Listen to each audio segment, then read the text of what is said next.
출애굽기 13장 17절에서부터 22절까지의 말씀인데 제가 받들어 봉독합니다. 눈으로 따라오시면 좋겠습니다. 바로가 백성을 보낸 후에 블레셋 사람의 땅의 길은 가까울지라도 하나님이 그들을 그 길로 인도하지 아니하셨으니 이는 하나님이 말씀하시기를 이 백성이 전쟁을 하게 되면 마음을 돌이켜 애굽으로 돌아갈까 하셨습니다.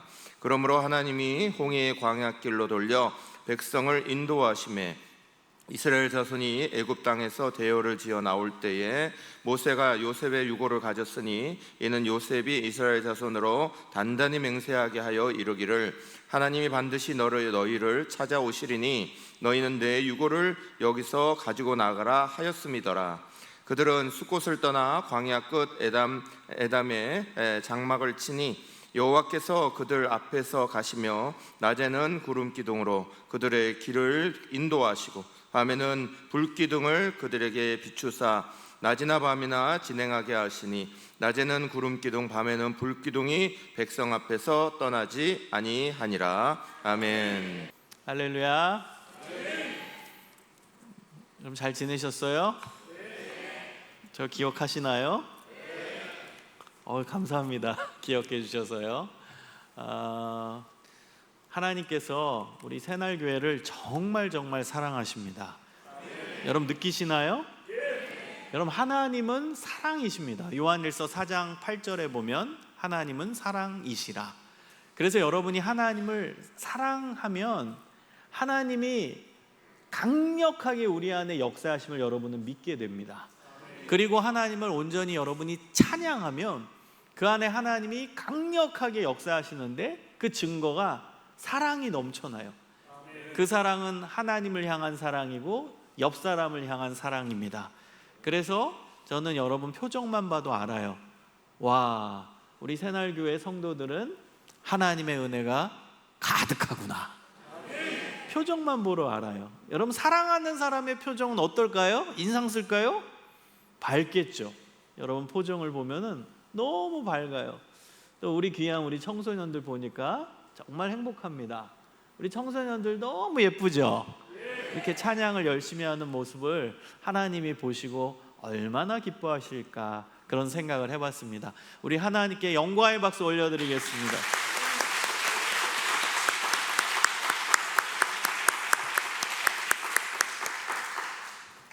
여러분에게 질문을 드리겠습니다. 이 질문을 잘 듣고 진짜인지 아닌지 아멘으로 한번 답을 했으면 좋겠습니다. 우리의 인생을 책임져 주시는 분은 하나님이십니다. 맞습니까? 우리 자녀들의 인생의 걸음을 주관하시고 인도하시는 분은 전능하신 하나님이십니다. 맞습니까? 여러분의 인생이 힘들지라도 그 모든 삶의 과정을 하나님께서 다 알고 계심을 믿으십니까? 하나님께서 여러분을 승리의 삶으로 하나님 기뻐하시는 삶으로 인도해 주심을 받아들이십니까? 지금은 안개처럼 내 앞길이 보이지 않아도 내 인생의 걸음걸음 하나님이 준비하시고 내 인생 걸음걸음을 신실하게 이끌고 계심을 믿으십니까? 여러분 이 믿음이 여러분에게 있기를 소망합니다. 이 믿음이 우리에게 있기를 소망합니다. 우리 자녀들 마음속에 내 인생 책임져 주시는 분은 여호와 하나님이시다. 이 믿음이 강력하게 작동하기를 소망합니다. 여러분 우리 청소년, 우리 아동, 우리 청년 우리 미래를 생각할 때 때로는 막막함이 들 수가 있어요. 요즘을 불확실성의 시대라고 하잖아요. 앞길이 안 보여요. 어떻게 살아야 할지 모를 때가 너무나 많아요. 여러 가지 삶의 어려움 때문에 답답함이 느껴질 때가 얼마나 많은지 모릅니다. 우리 아이들은 더더욱 그렇습니다. 그런데 우리가 실제적으로 붙들어야 되는 믿음은 그럼에도 불구하고 하나님은 여전히 나를 사랑하시고 나를 인도하시고 나를 제일 좋은 방법으로 제일 좋은 길로 이끄신다. 여러분 이 믿음이 여러분 내면 안에 여러분의 존재 안에 있기를 소망합니다. 이 믿음이 우리 안에 있어야 돼요. 여러분 믿음이 왜 중요한 줄 아세요? 믿은 대로 되니까. 할렐루야. 여러분, 믿음은 아주 심플합니다. 믿음은 왜 중요하냐? 믿은 대로 되니까요. 여러분, 어떻게 믿고 계십니까? 하나님의 내 인생을 지키신다? 그걸 받아들이면 그대로 되는 거예요. 하나님이 여러분의 인생 책임져 주신다? 받아들이면 그대로 되는 거예요. 여러분, 지금 삶이 구불구불해 보일지라도 그 걸음 하나님께서 다 예비하시고 인도하시고 선한 길로 이끄신다라는 사실을 여러분이 받아들이신다면 하나님이 그렇게 여러분의 삶을 이끌어 주십니다. 여러분, 이 믿음을 여러분 강력하게 가져야 돼요. 이게 제일 먼저 가져야 되는 믿음입니다. 왜냐하면 진짜 고난은 뭔 줄 아세요? 진짜 고난은 하나님이 내 인생에서 떠나신 것 같다, 하나님 부재의 경험을 한다, 하나님 부재의 느낌을 갖고 있다, 이게 진짜 고난이거든요. 여러분, 아무리 지금 내가 힘들고 아무리 내가 몸이 아프고 아무리 힘든 일이 겹쳐서 다가온다 하더라도 하나님이 이 나의 모든 삶의 과정을 알고 계신다, 나의 모든 삶의 과정을 하나님께서 지키신다. 여러분, 이 믿음이 있다면 그건 고난이 아닙니다. 하나님 손 안에서 이루어지고 있는 건데 그게 어떻게 고난이겠어요? 얼마 전에 저희 아버지가 아프셔서 수술을 하셨어요. 갑자기 저도 몇 가지 어려움이 겹쳐서 최근에 왔었어요. 그럼에도 불구하고 기도하면서 하나님께서 마음에 평안함을 주신 것은 뭐냐면 하나님 손 안에 있다 라는 믿음을 저에게 주셨기 때문이에요. 그 마음을 저에게 주셨기 때문입니다. 모든 삶의 과정 우연히 일어나는 것처럼 보이지만 우연이 아닙니다. 하나님 손 안에 이루어지고 있는 거예요. 여러분, 하나님 손 안에 여러분의 인생이 계획되고 있고 하나님 손 안에 여러분이 그 안에 있고 하나님의 손 안에서 여러분의 인생이 걸어가고 있음을 믿으시기를 소망합니다. 여러분, 그래서 오늘 이 출애굽의 여정을 볼 거예요. 그러면서 이 안에서 하나님께서 우리의 인생을 어떻게 인도하시는지. 그래서 제가 오늘 제목을 이렇게 잡았어요. 하나님과 동행하는 인생 여행. 행복하죠? 여러분, 제목만 봐도 행복하지 않습니까? 하나님과 동행하는 인생 여행. 이스라엘 백성들이요, 하나님과 동행하는 인생 여행을 했거든요. 이스라엘 백성들이 이집트에서 무려 430년 동안 종노릇하며 살았어요. 그리고 모세의 인도하에 출애굽하게 됩니다. 그 출애굽한 이후의 삶의 모습, 그들의 인생의 여정, 그리고 가나안으로 가는 그 과정이 굉장히 중요한 신앙적 내용을 담고 있다는 것입니다. 하나님께서 이스라엘 백성들을 이집트에서 이끌어내신 이유는 가나안 땅으로 인도하시기 위함입니다. 여러분, 이 부분에 대한 여러분의 믿음도 있어야 돼요. 가나안 땅이 어떤 곳이에요? 좋은 곳이죠, 한마디로.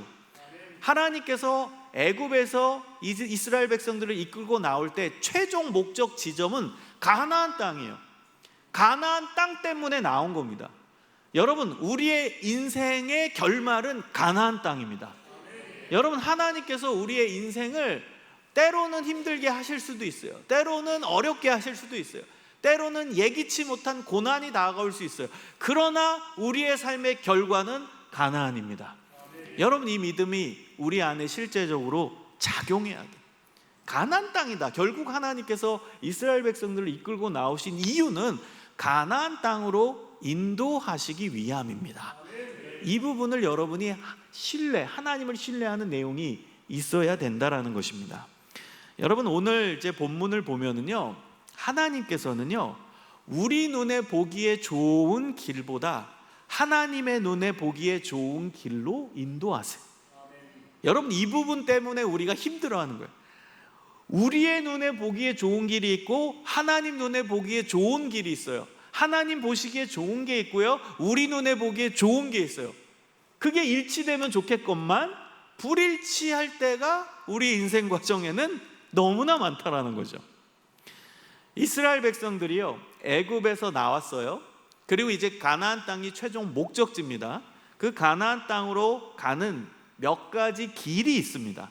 그 중에 가장 좋은 길은 지중해 변을 끼고선 올라가는 해변길입니다.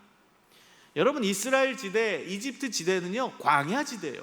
그렇기 때문에 이 광야는 사람이 살 수도 없거니와 거기 가면은 물도 없고 먹을 것도 없고, 여러분 광야 이미지를 아시죠? 사람이 살아갈 수 없는 공간이 광야입니다. 걷기조차 힘든 곳이 광야입니다. 근데 이집트와 이스라엘 이 지역은 거의 광야지대예요. 그래서 이집트 땅에서 이스라엘, 즉 가나안 땅으로 가는 제일 좋은 길은 왼쪽에 지중해 변을 끼고 해변길로 걸어가는, 또 그 길이 가장 최단 거리의 길이에요. 그리고 옆에 지중해변에서 불어오는 시원한 바람을 맞이하면서 편안한 모래길로 걸어갈 수 있는 좋은 길입니다. 여러분, 이 광야길은요 돌들이 많기 때문에 걸어가기가 상당히 힘듭니다. 걷다 보면은 발이 부르트고, 그 다음 돌이 박혀가지고 상처가 나서 피가 나고, 조금만 걸어도 너무 불편해서 걸어가기조차 어려운 길이 광야길이에요.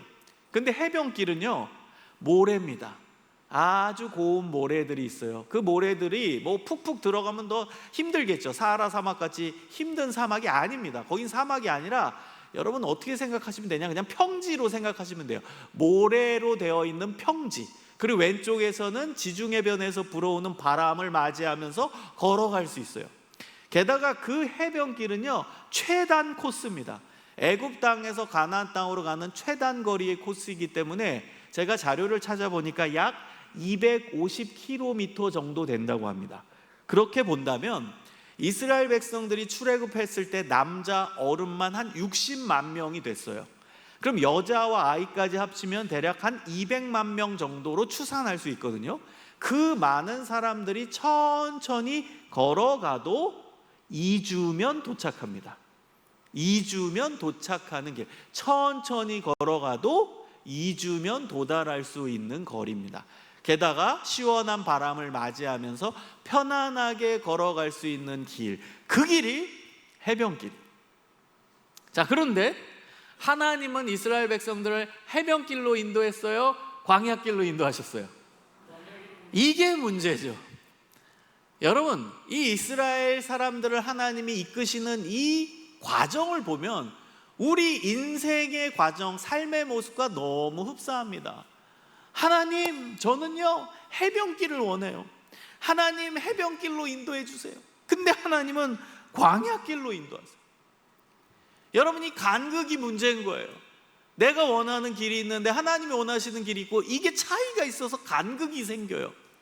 여러분이 간극을 메꿔주는 게 뭔 줄 아십니까? 그게 믿음이에요. 하나님의 길과 나의 길이 다르다, 이 간극이 생기기 때문에 그 간극을 메꿔줄 수 있는 그 윤활유 역할을 하는 게 믿음인 거예요. 하나님을 신뢰하니까 하나님이 보내시는 광야길 의미가 있습니다. 그 광야길 하나님이 허용하셨죠. 그 광야길 하나님이 뜻하신 바가 있겠죠. 그걸 신뢰하는 게 믿음이에요. 여러분, 지금 광야길을 걸어가고 계시는 분들이 계실 거예요. 몸이 아파서 힘든 광야길, 시험 봐야 돼서 힘든 청소년들의 광야길, 대학 입시를 앞두고 있는 광야길, 취업을 앞두고 계속 실패하고 있는 광야길, 그 다음에 어머니 아버지가 고령이 돼서 힘들어해서 아파하시는 광야길, 경제적인 위기 때문에 힘들어하는 광야길. 광야길이 우리 인생 가운데 너무나 많이 펼쳐져 있어요. 그럼 우린 외치는 거예요. 하나님, 왜 이런 광야길을 우리에게 허용하십니까? 저는 해변길을 원한다고요. 해변길, 제발 해변길. 최단 거리가 있는데, 좋은 길이 있는데, 내 눈에 보기엔 저게 좋은 길이 맞죠. 해변길이 객관적 팩트로는 진짜 좋은 길이 맞거든요. 여러분, 틀린 게 아닙니다. 해변길과 광야길 중에 어떤 길이 좋냐? 해변길이 맞아요. 사실 팩트는 해변길이에요. 근데 하나님은요 그 팩트를 무시하시고 하나님이 좋으신 길, 하나님이 판단하시기에 너는 이 광야길이 필요하다, 그러면 하나님이 광야길로 인도하시는 거예요. 여러분, 이스라엘 백성들이요 나중에 이제 한참 지나가지고 그다음 40명의 정탐꾼을 12명의 정탐꾼을 40일 동안 보내잖아요. 가데스 바네아라는 지역에서 정탐꾼 12명 지파별로 한 명씩 뽑아서 가나안 땅에 미리 보내죠. 그래서 40일 동안 정탐하게 합니다. 그리고 돌아와서 이제 보고를 하는데 여러분 다 아는 스토리입니다. 12명 중에 긍정의 보고를 했던 사람은 몇 명이었죠? 2명. 누구죠?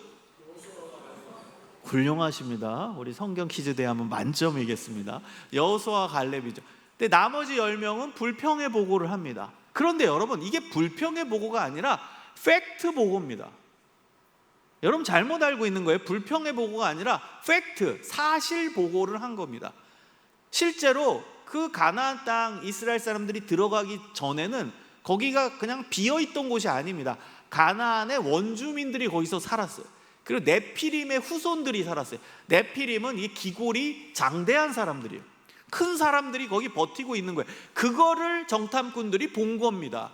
그리고 와서 사실 보고를 하는 거예요. 우리 저기 가나안 땅에 정탐하고 왔는데 가봤더니 키가 크고 몸집이 거대한 사람들이 거기 딱 버티고 있습니다. 우리 거기 가면 메뚜기입니다.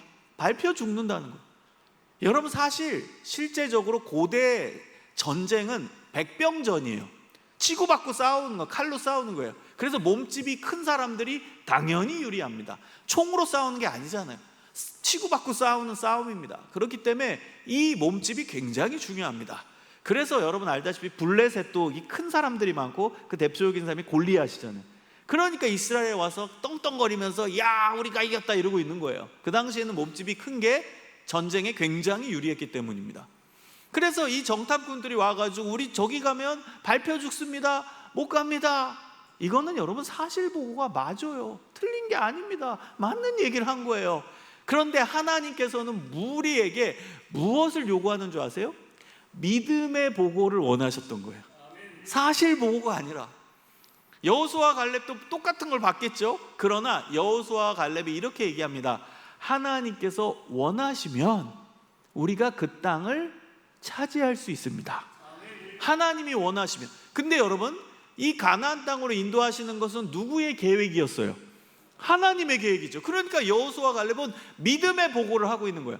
이 땅 객관적으로는 가면 우리 맞아 죽을 수 있어요. 그러나 하나님께서 원하셔서 우리를 애굽에서 인도하셨기 때문에 우리는 저기 들어갈 수 있다는 거예요. 여러분, 사실은 내가 봤을 때 이게 맞다라고 판단되고 그게 실제 객관적으로 맞을지라도 우리는 믿음의 시선을 열어서 하나님을 신뢰해야 됩니다. 이것이 믿음이 있는 사람이고 하나님을 믿는 사람이에요. 여러분, 이 믿음이 얼마나 어려운지 몰랍니다. 왜? 우리에겐 이성이 있고 경험이 있고 나도 판단할 만큼 삶의 노하우도 갖고 있기 때문에 내가 맞다라고 우길 때가 상당히 많아요. 여러분, 혹시 우리 기도 가운데서 그런 적 없나요? 하나님, 내가 맞아요. 하나님, 이게 맞잖아요. 우리가 봤을 때 이게 맞잖아요. 하나님, 왜 내 삶에 이런 어려움이 옵니까? 하나님, 이때 이렇게 해주시면 문제 바로 해결된다고요. 그게 틀린 겁니까? 하나님, 왜 이렇게 힘들게 하십니까? 우리의 삶에서 해석이 안 될 상황이 얼마나 많습니까? 내가 판단했을 때 내가 하나님이라면 이렇게 하면 한 방에 해결될 게 얼마나 많습니까? 근데 하나님은 그렇게 우리를 인도하지 않으세요. 여기서 실망하고 교회 떠난 사람도 있고요, 여기서 신앙이 흔들려서 의심해가지고 신앙을 다 잃어버린 사람도 실제 있습니다. 이 간극 때문에 내가 보기에 좋은 길, 하나님의 보기에 좋은 일, 이 간극이 너무 커서 거기서 신앙을 잃어버린 사람들도 있다라는 거예요. 사랑하는 여러분, 하나님은 우리의 믿음을 테스트하십니다. 여러분 눈에 보기에 좋은 길이 있어요? 하나님 눈에 보기에 좋은 길이 있어요? 하나님 눈에 보기에 좋은 길을 신뢰할 수 있는 믿음의 성도들 되시길 소망합니다. 여러분, 하나님께서 이스라엘 백성들을 광야길로 인도하신 이유가 나옵니다. 17절입니다. 여러분, 17절 말씀을 한번 같이 읽어봤으면 좋겠습니다. 시작.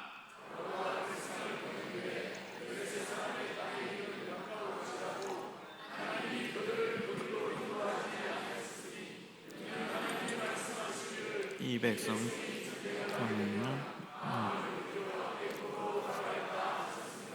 아멘. 여러분, 17절에는 블레셋 사람의 땅이라고 나옵니다. 블레셋 사람의 땅. 여러분, 이 해변길을 걸어가다 보면 마주치는 민족이 있는데 그 민족이 블레셋 민족입니다. 여러분, 이 블레셋이라는 나라가요, 원래는 해양 민족입니다. 그 위쪽으로 올라가면요, 그 갑돌이라는 섬이 나와요. 그 갑돌 더 위로 올라가면 그레테 섬이 나오고, 그 다음에 에게해가 나오고, 그 다음에 여러분 지도를 준비 못해서 죄송해요. 더 올라가면은 이제 여러분 알다시피 그리스 지역으로 나옵니다. 그리스 아래 에게해가 있고, 그 다음에 그레타 섬이 있고, 그 바로 아래 갑돌 섬이라고 있는데요. 그 갑돌 섬 출신들이 블레셋이에요. 그들이 배 타고 아래로 내려온 거예요. 남하한 거예요.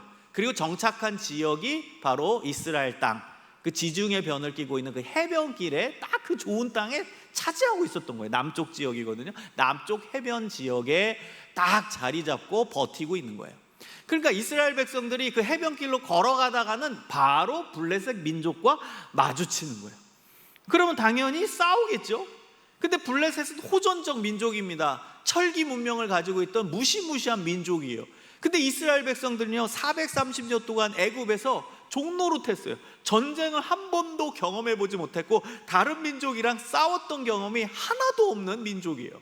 그러니까 이스라엘 백성들이 광야길을, 해변길을 멋있게 이렇게 아주 즐겁게 걸어가다가 블레셋 민족을 딱 마주치면은 기겁하고, 으아, 우리가 저런 블레셋 민족을 만나다니, 우리가 여기 저 사람들이랑 싸우다가는 백전백패다, 주랭냥 치자, 혹은 저 모세가 우리를 여기 끌고 와가지고 주일이 하는구나 원망하다가 자칫 잘못하면은 콩가루 되겠죠. 거기서 싸움하다가 자중질환이 일어나가지고 자기네끼리 싸우다가 그냥 멸망했을 수도 있다라는 거예요. 물론 여러분, 중요한 포인트입니다. 이것도 우리의 이성적 판단으로, 우리 기준으로 생각한다면 이렇게 생각할 수도 있어요. 아니, 하나님께서 블레셋 쓸어버리면 되잖아, 그렇게 생각할 수도 있죠. 이스라엘 백성들이 해변길로 가다가 블레셋 민족을 만났어요. 그러면 하나님께서 천둥번개를 내려가지고 다 블레셋 사람들 쓸어버리면 이스라엘 사람들은 손 하나 까딱하지 않고서 오, 하나님이 하셨구나, 감사합니다 하고 그냥 가면 되잖아요. 전 그렇게도 생각해 봤어요. 이게 우리 생각, 내 생각이라는 거예요. 이게 내 생각이라는 거예요. 내 판단. 나도 이성적 판단하고, 내가 하나님이라면 이스라엘 백성들 걸어갈 때 블레셋이 나타난다? 그러면 싸우지 않게끔 하나님이 싸우시고 하나님이 블레셋 다 쓸어버리면 되잖아요. 그럼 그렇게 생각할 수도 있죠. 이게 내 생각이고 우리 판단이에요. 우리는 그렇게 원한다고요. 근데 하나님은 그렇게 일하지 않죠. 여러분, 이 간극을 메꾸는 게 그게 믿음이라고요. 여러분, 그 전제가 뭔지 아세요? 하나님은 나보다 더 나를 잘 아신다. 하나님은 가장 정확하신 분이다. 하나님의 판단은 나보다 옳다. 여러분, 이 믿음을 가지셔야 돼요. 그래야만 신앙의 깊은 세계가 열리는 거예요.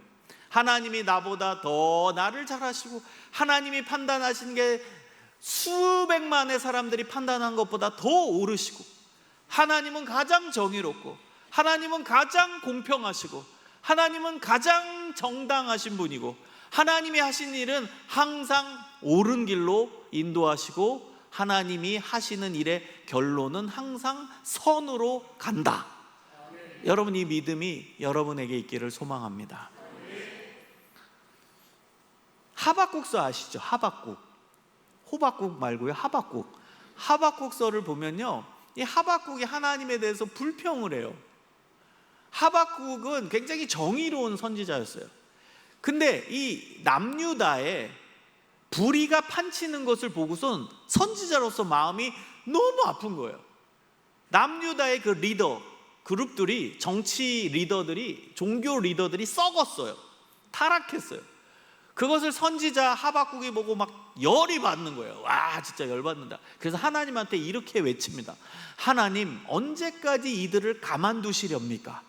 이 남유다의 이 쓰레기 같은 리더들 언제까지 그냥 방관하시겠습니까? 하나님의 정의를 보여주세요, 외치는 거예요. 그때 하나님께서 이렇게 하박국에게 답을 하십니다. 하박국아, 바꾸가 참아라. 내가 조금 있으면은 저 북방의 바벨로니아 제국을 들어서 이 남유다를 쓸어버리겠다, 이렇게 답을 주셨어요. 그랬더니 하박국이 머리를 끌적끌적하면서 하나님, 이상합니다. 아무리 우리 남유다가 나쁜 짓을 많이 하고 남유다의 리더 그 그룹들이 타락했을지라도 바벨론 사람들 만하겠습니까? 저 바벨론 사람들은요, 우리보다 더 나쁜 놈들이에요. 걔네들은 하나님도 안 믿어요. 걔네들은 이웃 다 침범해가지고 침략 전쟁 일으키는 나쁜 놈들이에요. 호전적 민족이라고 약소국을 다 지배하고 무력으로 지배하고 있는 정말 쓰레기 같은 인간들이 저 바벨론 사람들이에요. 근데 어떻게 하나님께서 그 바벨론을 하나님의 도구로 쓰셔서 우리 남유다를 멸망시키렵니까? 그렇게 하박국이 하나님한테 외쳐요. 여러분, 그때 하나님의 답변이 뭔 줄 아세요? 그게 바로 하박국서 2장 4절입니다. 여러분 알고 있는 구절이에요. 오직 의인은 그 믿음으로 말미암아 살리라. 하박국아, 너 나 믿냐? 내가 가장 정의롭고 내가 가장 정당하고 내가 가장 옳은 판단을 하는 존재임을 너는 믿느냐? 의인은 그 믿음으로 말미암아 사는 거야. 나를 믿어. 하박국아, 나를 믿어. 너 머리로, 너 이성으로 판단하지 말고, 너 경험 갖고 판단하지 말고 나를 믿어. 내가 너보다 더 완벽해. 내가 너보다 더 정확해. 너가 모르는 건 내가 또 잘 알고 있어. 넌 미래를 모르지만 난 미래를 다 알아. 내가 알아서 판단해서 할 테니까 너는 그저 나를 신뢰해. 이게 하나님이 하박국에게 주신 답입니다. 나중에 바벨론도 다 쓰고 나서 그거 잘못한 거 다 판단해서 벌 내릴 테니까 너는 나를 신뢰해. 그 음성을 듣고 나서 하박국은 신나서 3장에 이제 하나님을 찬양하는 노래를 부르는 거예요. 무화과 나뭇잎이 마르고 포도 열매 없으면 알죠? 외양간 소가 없어서 난 여호와로 인하여 즐거워하리. 여러분, 여호와로 인해서 즐거워하는 여러분이 되시길 소망합니다. 하나님을 믿는 믿음으로 살아가시길 소망합니다. 여러분, 욥기도 다 마찬가지예요. 제가 여러 개를 오늘 얘기하는 거예요. 욥기서도요, 욥이 고난받잖아요. 1장에서 엄청난 고난을 받죠. 그리고 이제 그때는 이제 하나님을 향한 그 믿음을 신실하게 지킵니다. 아내가 옆에서 너 하나님을 저주하고 죽어라 이렇게까지 얘기하는데도 욥은 끝까지 하나님을 신뢰하고 주신 자도 여호와고 취하신 자도 여호와니 여호와의 이름이 높임을 받을지어다 그렇게 찬양을 해요. 그런데 이것은 욥기 1장 2장까지의 욥입니다. 여러분, 3장으로 넘어가면 욥도 우리와 똑같아요. 똑같이 불평합니다. 여러분, 우리는 욥기 1, 2장만 아는 경향이 있어요. 여러분, 욥기 1, 2장의 욥은 신실한 믿음의 사람 맞아요. 그런데 그건 욥기 1, 2장까지의 내용입니다.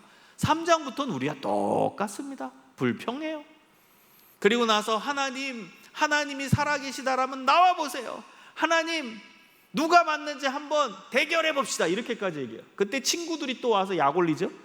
욥의 친구들이 와가지고 야, 너 이렇게 몸에 악성 종양 피부병이 걸려가지고 이제 죽게 생겼구나. 너 그거 죄 때문이야. 죄 때문이야.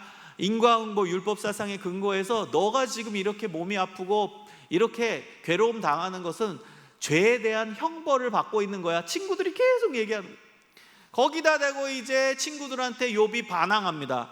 야, 내가 뭘 잘못했냐? 내가 잘한 게 얼마나 많은 줄 아냐? 나는 가난한 자 다 도왔다. 어려운 사람 도왔다. 나그네 다 도왔다. 내가 길 가던 사람도 먹을 거 다 줬다. 자기가 선한 일 했던 걸 친구들한테 다 얘기해요. 그리고 하나님한테 얘기합니다. 하나님, 제가 도대체 뭘 잘못했습니까? 하나님, 내가 도대체 뭘 잘못했냐고요? 내가 얼마나 선하게 살았고 나처럼 선한 인간이 있으면 나와보라고 하세요. 별의별 얘기를 다 합니다. 욥도. 여러분, 그리고 결국 37장 이후에 이제 결국 하나님이 나타나시죠. 그럼 하나님 나타나서 뭐라고 말씀하세요? 이 세상에 해석하기 어려운 많은 내용, 예시를 들어서 말씀하세요. 예를 들어, 악어의 입에 힘이 어디서 오는 줄 아냐?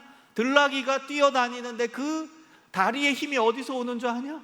너 애가 이제 잉태돼서 나오는데 그게 어떤 원리로 되는지 아냐? 욥이 알 수 없는 거를 쫙 얘기합니다. 구름이 어떻게 만들어져서 비가 내리는 걸 아냐? 세상에서 해석하기 어렵고 알기 힘든 모든 내용들을 욥에게 말씀하세요. 그러니까 욥이 알 수 없죠. 여러분, 욥기서의 가장 핵심적인 주제가 뭔지 아세요? 첫 번째는 하나님과 우리는 레벨이 다르다예요. 여러분, 우리는 욥기서를 뭐 고난을 이겨낸 욥 이렇게 생각하는데 그거는 여러분 굉장히 단편적으로 얘기한 거고요. 욥기서를 깊이 있게 살펴보면요, 욥기서의 가장 큰 주제는 하나님과 우리는 레벨이 다르다요. 여러분, 그래서 하나님이 욥에게 정말 우리 머리로 이성으로 해석할 수 없는 것들을 쫙 말씀하세요. 그 다음 이제 욥이 어떻게 된 줄 아세요? 이제 깨달은 거예요. 나와 하나님은 레벨이 다르구나. 그래서 욥이 뭐라고 표현하냐? 입을 가린다고 표현해요. 내가 지금까지는 막 알지 못하는 걸 떠벌리고 나는 뭐 잘못한 게 없다, 나는 뭐 선한 일만 했다, 그리고 계속 하나님 앞에 따지고 뭐라고 뭐 이야기하고 안 좋은 얘기하고 하나님 앞에도 불평하고 불신앙의 모습을 보인, 그렇게 떠벌렸던 욥이 이제 입을 가린다, 이렇게 얘기해요. 이제 제가 입을 가리겠습니다. 할 말 없다 이거예요. 아, 하나님과 나는 레벨이 다르군요. 그걸 이제 깨달았습니다. 그리고 나서 욥이 티끌과 재 가운데 회개했습니다. 여러분, 고난받은 욥이 뭘 잘못했길래 회개를 해요? 욥이 회개했어요. 하나님 만나고.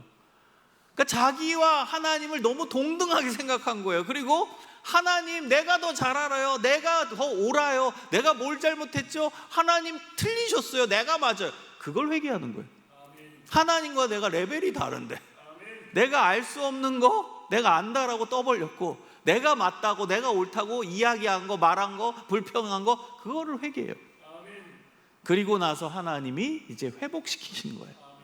그래서 결국 욥기서의 핵심은 하나님과 우리는 레벨이 다르다, 그걸 인정할 때 신앙이 성장한다 이거예요. 그래서 욥의 신앙이 성장한 거예요. 고난의 전과 고난 후에 욥이 신앙이 완전히 성장했어요.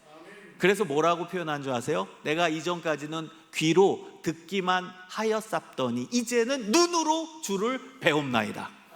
이전까지는 간접적으로 하나님 알았다는 거예요. 귀로 듣는 건 간접이죠. 그러나 이제 직접 눈으로 주님을 배웠다. 욥의 신앙이 업그레이드 된 거예요. 여러분, 그래서요, 진짜 믿음은요, 하나님을 신뢰하는 겁니다. 내 삶에서 광야길, 그 다음 해변길이 있어요. 우리는 해변길을 원하지만 광야길로 인도하실 때가 있거든요. 많아요. 그때 하나님을 신뢰하는 믿음이 작동하시기를 소망합니다. 그리고 그 길이 결국에는 승리의 길이에요. 그 길이 하나님의 뜻으로 간 길이니까 결국 승리의 길이에요. 그래서 기독교에서는 고난이 축복이라고 얘기하는 게 거기에 있는 겁니다. 그 고난의 의미를 하고 그 고난의 뜻을 알고 그 하나님이 인도하심을 여러분이 안다면, 그 안에 믿음이 작동한다면 그건 축복입니다. 고난을 통해 여러분이 성장하는 거예요. 그리고 하나님의 복을 받을 수 있는 준비가 되는 겁니다. 여러분, 저는 오늘 부흥회이기 때문에 제 이야기를 좀 많이 하려고 합니다. 제가 제 인생을 이렇게 쭉 살펴보고 제가 사역을 했을 때 걸어왔던 길들을 조심스럽지만 좀 이야기를 하려고 해요. 제가 처음에 사역했던 곳은, 저는 청소년들 지금도 좋아해요. 근데 청소년 사역을 제일 먼저 했어요. 그래서 서울에 어느 교회에서 청소년 사역을 했습니다. 근데 감사하게 굉장히 많이 청소년들이 몰려왔어요. 그래서 급성장하게 됩니다, 청소년부가. 그래서 제가 아직도 기억나는 게요, 청소년들한테 이렇게 얘기했어요. 얘들아, 전도 더 많이 해라. 그때 20대였어요 20대. 지금 외모도 20대지만, 네, 죄송합니다. 자, 20대 얘기입니다. 20대 젊은 사역자였어요. 열정 가득한 그런 사역자로서 날라다녔어요. 그때 청소년들 맨날 밤까지 상담해주고 찾아가고 학교 들어가서 동아리 교사하고, 저 열심히 첫 사역을 했습니다. 청소년 사역을. 그랬더니 애들이 막 부흥이 되는 거예요. 그래서 그때 욕심이 생기잖아요, 인간으로서. 그래서 제가 아직도 기억나는 게, 300명을 넘으면, 그러니까 출석, 우리 청소년부 300명 넘으면 염색하겠다 그랬어요. 노란색으로. 근데 넘겼어요. 그래서 제가 노란색으로 염색을 했어요. 그래서 기억이 나요. 그때 그냥 던진 말인데 300명 넘으면, 300명 굉장히 큰 숫자입니다. 청소년부 300명. 근데 넘겨서 제가 노랑머리로 염색했던 기억이 나요. 그래서 그 첫 번째 사역지에서 사역을 잘해서 굉장히 많이 부흥했습니다. 그리고 저는 그 청소년 사역을 마치고 이제 군종 목사 사역을 하게 돼요.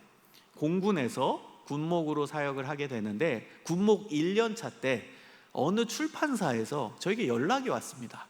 그리고 하시는 말씀이, 목사님이 청소년 사역했을 때 그 소문이 많이 났습니다.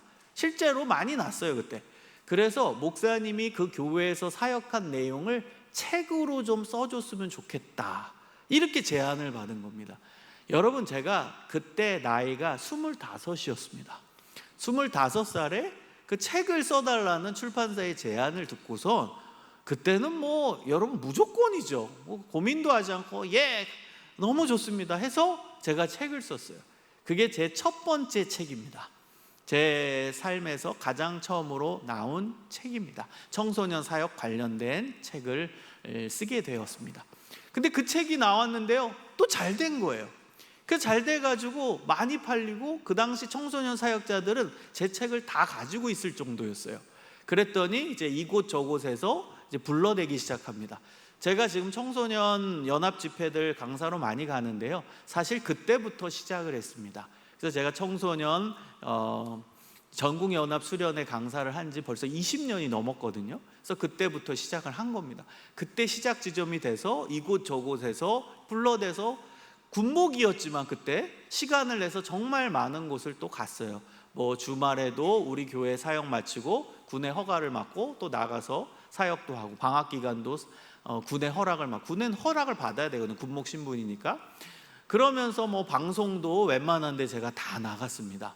기독교 그 당시 방송 관련, 뭐 간증 관련 이런 프로그램도 나가고요.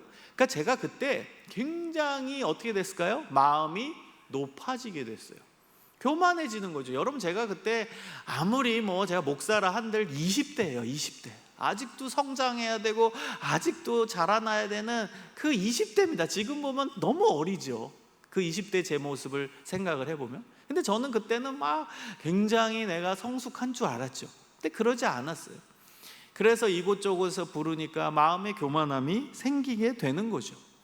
자, 그러던 찰나에 더 교만하게 되는 계기가 생기게 됩니다. 제가 이제 군목 3년 차 때 이제 군에 더 있냐 아니면 바깥으로 나가냐, 이 결정을 하는 시점이었어요. 여러분, 군목은 평생 사역할 수 있어요. 군에서 안 나와도 됩니다. 제 동기 중에 아직도 군목하는 동기가 있습니다. 그래서 평생 할 수 있어요. 근데 제가 그때 3년을 하고 어떻게 할까 고민을 했는데, 그 즈음에 또 출판사에서 연락이 오는 거예요. 그 출판사는 처음 제가 책을 냈을 때 그 출판사는 아닙니다. 다른 출판사에서 연락이 왔어요. 그 출판사 회장님이 저에게 한번 보자고 하는 거예요. 그래서 제가 서울에 가서 그분을 한번 뵀어요. 근데 그분을 뵀는데 이분이 이런 말씀을 하시는 거예요. 목사님, 지금 군목 사역 하시죠? 그래서 네. 어떻게 군에 계속 있으실 건가요? 그랬더니 고민하고 있습니다. 그랬더니 이분이 하신 말씀이, 그러지 말고 빨리 전역을 하십시오. 전역을 해서 목사님이 하고 싶은 사역을 하십시오, 이러는 거예요. 제가 다 뒤에서 서포트 하겠습니다, 이러시는 거예요. 그러면서 종이를 이제 주시는 거예요. 미리 준비하신 그 내용을 제가 읽어봤어요. 그랬더니 어떤 내용이 있었냐면, 제가 이제 군에서 나와서 사역을 할 때 설교문이건 뭐 청소년 관련된 글이건 그걸 쓰면 전부 다 책으로 내겠다, 이런 내용이에요. 계약서예요, 한마디로. 그 다음에 사무실도 어디 쓰게끔 해드리겠다, 직원도 뽑아서 다 해드리겠다, 심지어 뭐 기독교 관련 방송에 이제 고정적으로 뭐 할 수 있도록 뭐 하겠다, 쫙 써 있는 거예요. 여러분, 제가 그때 20대입니다. 그걸 읽는 순간 우와, 이렇게 좋은. 그래서 제가 고민도 하지 않고 사인을 했어요. 당장 전역하겠습니다. 당장 내년에 나와서 제가 이 사역 하겠습니다, 그랬어요. 그리고 나서 이제 그분이랑 인사하고 이제 군대 가서 이제 전역 신청, 그때 할 시점이었어요. 또 그래서 전역하냐 마냐 이 결정, 이제 기간 안에 결정해야 되는 시점이었는데 기가 막힌 거죠. 그래서 저는 이것이 하나님의 뜻인 줄 당연히 알았겠죠. 당연히 내 눈에 보기에 좋으니까 이게 하나님의 뜻이라고 합리화하는 거죠. 우린 그럴 때 많잖아요. 내 눈에 보기에 좋은 건데 그냥 이거 하나님의 뜻이다, 너무나 자연스럽게 흘러간다, 환경이 이렇게 되어진다, 그걸 하나님의 뜻으로 여러분 착각하지 마십시오. 여러분, 제가 어느 기독교 신앙서적을 봤더니 이런 내용이 있더라고요. 하나님의 뜻을 분별하는 방법 쭉 쓰고 그 중에 하나가 뭐 자연스럽게 흘러가면 그게 하나님의 뜻일 수 있다. 저는 그거 틀렸다고 봅니다. 틀렸습니다. 자연스럽게 흘러가서 그렇게 되어진다고 하나님의 뜻 아닙니다. 저는 자연스럽게 이렇게 돼서 이게 하나님의 뜻이라고 저는 착각을 했어요. 그래서 이제 군 전역을 신청하고 그리고 이제 기다리고 있는 찰나예요. 그리고 그때 이제 제가 결혼도 했어요. 군 전역 바로 전에, 저 되게 계획적인 사람이거든요. 그래가지고 전역 바로 전에 해야 그동안 이제 축의금 낸 거 군 사람들, 그래가지고 군대 나와서 하면 그분들이 안 낼 거 아니에요, 축의금. 그래가지고 이제 전역 한 달 전에 다 결혼까지 했어요. 그리고 이제 준비하고 있는 찰나입니다. 자, 그런데 놀라운 일이 생겼어요. 제가 종종 우리 목사님도 그럴 수 있어요. 종종 동문이기 때문에 우리 학교 홈페이지에 가끔 갔어요. 이게 애정이죠, 학교에 대한 애정. 저도 이제 장로의 신학대학교, 지금 제가 재직하고 있는 학교 홈페이지에 그냥 가끔 들어갔어요. 동문이니까 궁금해가지고. 근데 거기에 어떤 글이 있었어요. 그걸 보게 됐는데 그 글의 내용이 이거였습니다. 어떤 인도네시아의 선교사님이 글을 올렸어요. 근데 뭐라고 올렸냐, 뭐 힘든 얘기를 쭉 하시더니 여기에 뭐 청소년 전문 뭐 사역자가 없다 뭐 이런 얘기예요. 그래가지고 뭐 이메일 써 있고 뭐 어쩌고 저쩌고 해서 제가 좀 오지랖이에요, 제가. 그래서 그 이메일을 보고 이분께 메일을 보냈어요. 어떤 내용이었냐면 선교사님 뭐 귀한 사역 하십니다 이메일 보내고, 제가 사실 청소년 전문가인데 뭐가 필요하세요? 필요한 거 있으면 뭐 책이나 뭐 어떤 거 보내드릴게요 라고 이메일을 보냈어요. 근데 다음날 메시지가 왔습니다. 당신이 필요합니다. 이렇게 메시지가 왔어요. 그래가지고 제가 그분한테 무슨 얘기입니까? 말도 안 되는 얘기 하지 마십시오. 저는 뭐 필요하신 게 있으면 뭐 보내드리려고 메일을 보냈습니다. 이렇게 했더니 이분이 잘 됐습니다 하고 하시는 말씀이, 제가 다음 주에 급한 일이 있어서 한국에 들어갈 일정이 있습니다. 서울 중곡동에 식당 어디서 무슨 요일에 몇 시에 기다리고 있겠습니다. 나오실 때까지. 이렇게 나온 거예요.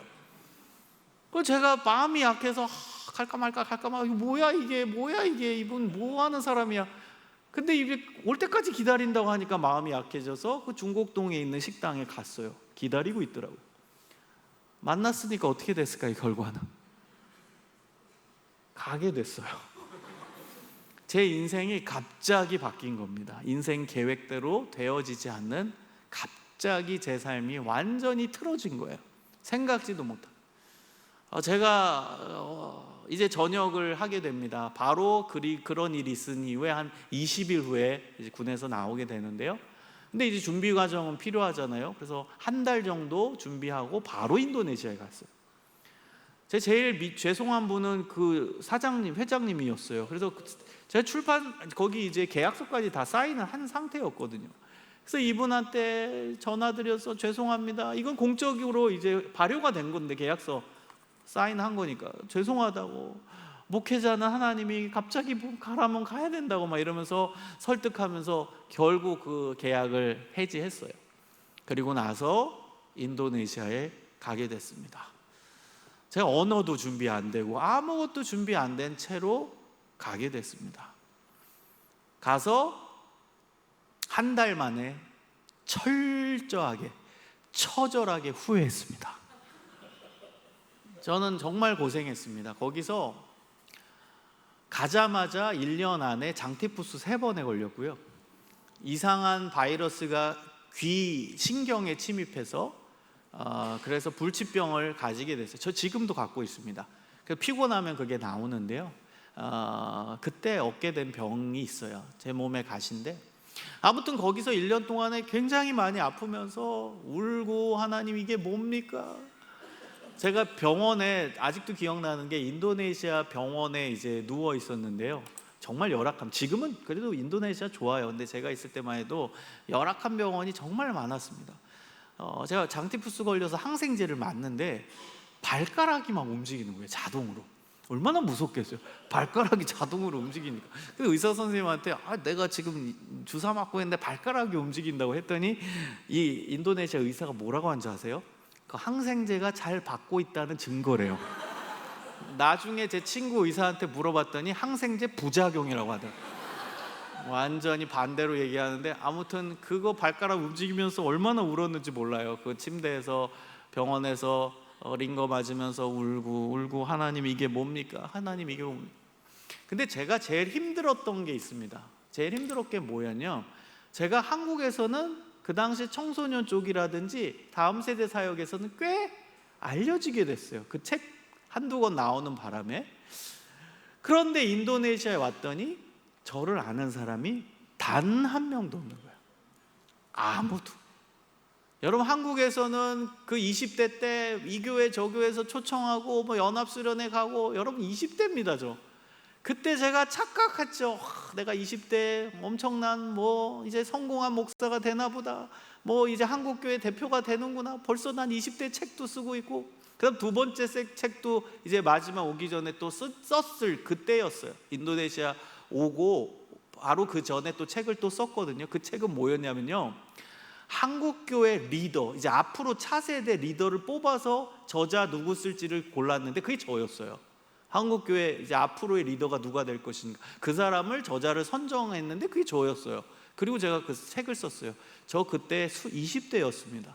얼마나 그때 제가 와, 내가 이제 뭐가 되는구나, 뭐 사람들 다 불러대고 뭐 알아주고. 근데 인도네시아에 왔더니 아무도 모르는 거예요. 나를 초청해 주는 사람 단 한 명도 없고 아무도 몰라요. 그 외로움과 고독감이 어마어마하게 몰려오는 거예요. 그러다가 이제 장티푸스 3번 앓고 링거 맞고 침대에 누워 있으니까 너무 서러운 거예요. 그래서 그 병상에서 울면서 하나님 이게 뭡니까? 원망하는 거예요. 이게 뭡니까? 제 인생 해변길로 갈 수 있는데 이게 뭡니까? 이게 뭡니까? 제가 하나님 정말 뭐 그래도 조금 목사라는 자의식 때문에 순종하는 마음으로 인도네시아 왔는데 이게 뭡니까? 울다가 하나님께서 제 마음에 음성을 주셨습니다. 그게 뭐였냐? 너 자신을 봐라예요. 저는 그때 하나님을 다시 만났어요. 사역자로서. 너 자신을 봐라. 제 자신을 봤더니 너무 교만한 거예요.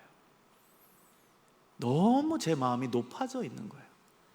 내가 한국에서 그래도 뭐 조금 잘한다고 뭐 이곳저곳에서 불러대니까 너무 마음이 높아져 있는 거예요. 그걸 보게 됐어요. 하나님 이거군요. 그래서 하나님 저를 보호하시려고, 제가 타락하지 않도록 보호하시려고 저를 한국에서 딱 떠서 아무도 없는 곳으로 딱 오게 하신 거군요. 이게 하나님의 사랑이시군요. 나를 보호하시기, 진짜 목사 만드시기 위해 나를 떠서 아무도 모르는 곳으로 데려오신 거군요. 그러면서 그 깨달음 때문에 제가 얼마나 울고 회개했는지 몰라요. 저는 그 이후에 완전히 새로운 목사가 됐어요. 진짜 목사가 됐어요. 저는 지금도 하나님께 감사해요. 그 목회 어찌면 초년생 때 그런 경험, 20대 목사가 얼마나 이제 새파랗게 시작할 때입니까? 그때 이 경험을 통해 정말 목사가 누군지, 목회자가 누구여야 되는지, 어떤 사람이어야 되는지를 정확히 훈련시키셨습니다. 저는 그 경험 때문에요, 지금도 그 경험 생각하면 전 마음이 높아질 수가 없어요. 여러분, 지금 저 온갖 군데에서 불러댑니다. 절대 저는 마음이 높아질 수가 없어요. 제가 교만할 수 있다고요? 여러분, 그 뜨거운 경험을 한 사람은 교만할 수 없습니다. 그 20대 때 그 경험 때문에 저는 지금도 이곳저곳 많이 가고 많은 곳에서 초청합니다. 그래도 마음이 높아질 수가 없어요. 그때 그 경험 때문에, 하나님이 강력하게 역사하시는 그 경험 때문에. 그 이후에 저는 완전히 새롭게 힘을 내서 사역을 하게 됐습니다. 그래서 제가 인도네시아에 있는 학교 들어가서 청소년 사역들을 했어요. 그 다음에 한인교회에서 청소년들, 그때 뭐 유학원에도 있었고요, 또 뭐 여러 가지 이유로 한국 애들이 꽤 있더라고요, 청소년 친구들이. 그래서 청소년 사역도 한인들 대상으로 주일에는 또 사역을 하고요, 주중에 어느 한인교회도 돕기도 하고요, 그 다음에 일반 여러 종교학교들에 들어가서 기독교 동아리도 세우는 일들을 했어요. 여러분, 이게 얼마나 힘든 줄 아세요? 인도네시아는 무슬림 국가입니다. 그리고 어느 지역은 또 힌두교 지역이에요. 그래서 힌두교 학교, 이슬람 학교들이 굉장히 많아요. 거기 들어가서 제가 기독교 동아리를 세웠어요. 이곳저곳 가면서 목숨 걸고 들어갔습니다. 그리고 이제 그 앞에 경비들이 차단하니까 부모라고 속이고 막 들어가고 그랬어요. 부모라고.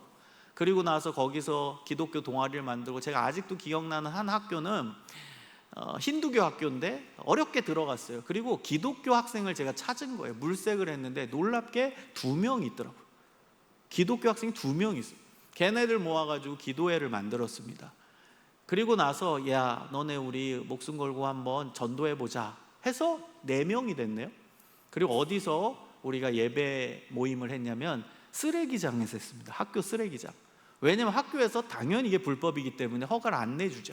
그래서 강의실을 안 주는 거예요. 그래서 쓰레기장에서 그곳에 무릎 꿇고 기도하는, 그때 그 순수했던 그 신앙의 기억들이 저의 신앙을 지금까지도 붙잡고 있는 거예요. 여러분, 그 4명이 1년 후에 여러분 32명이 됐어요.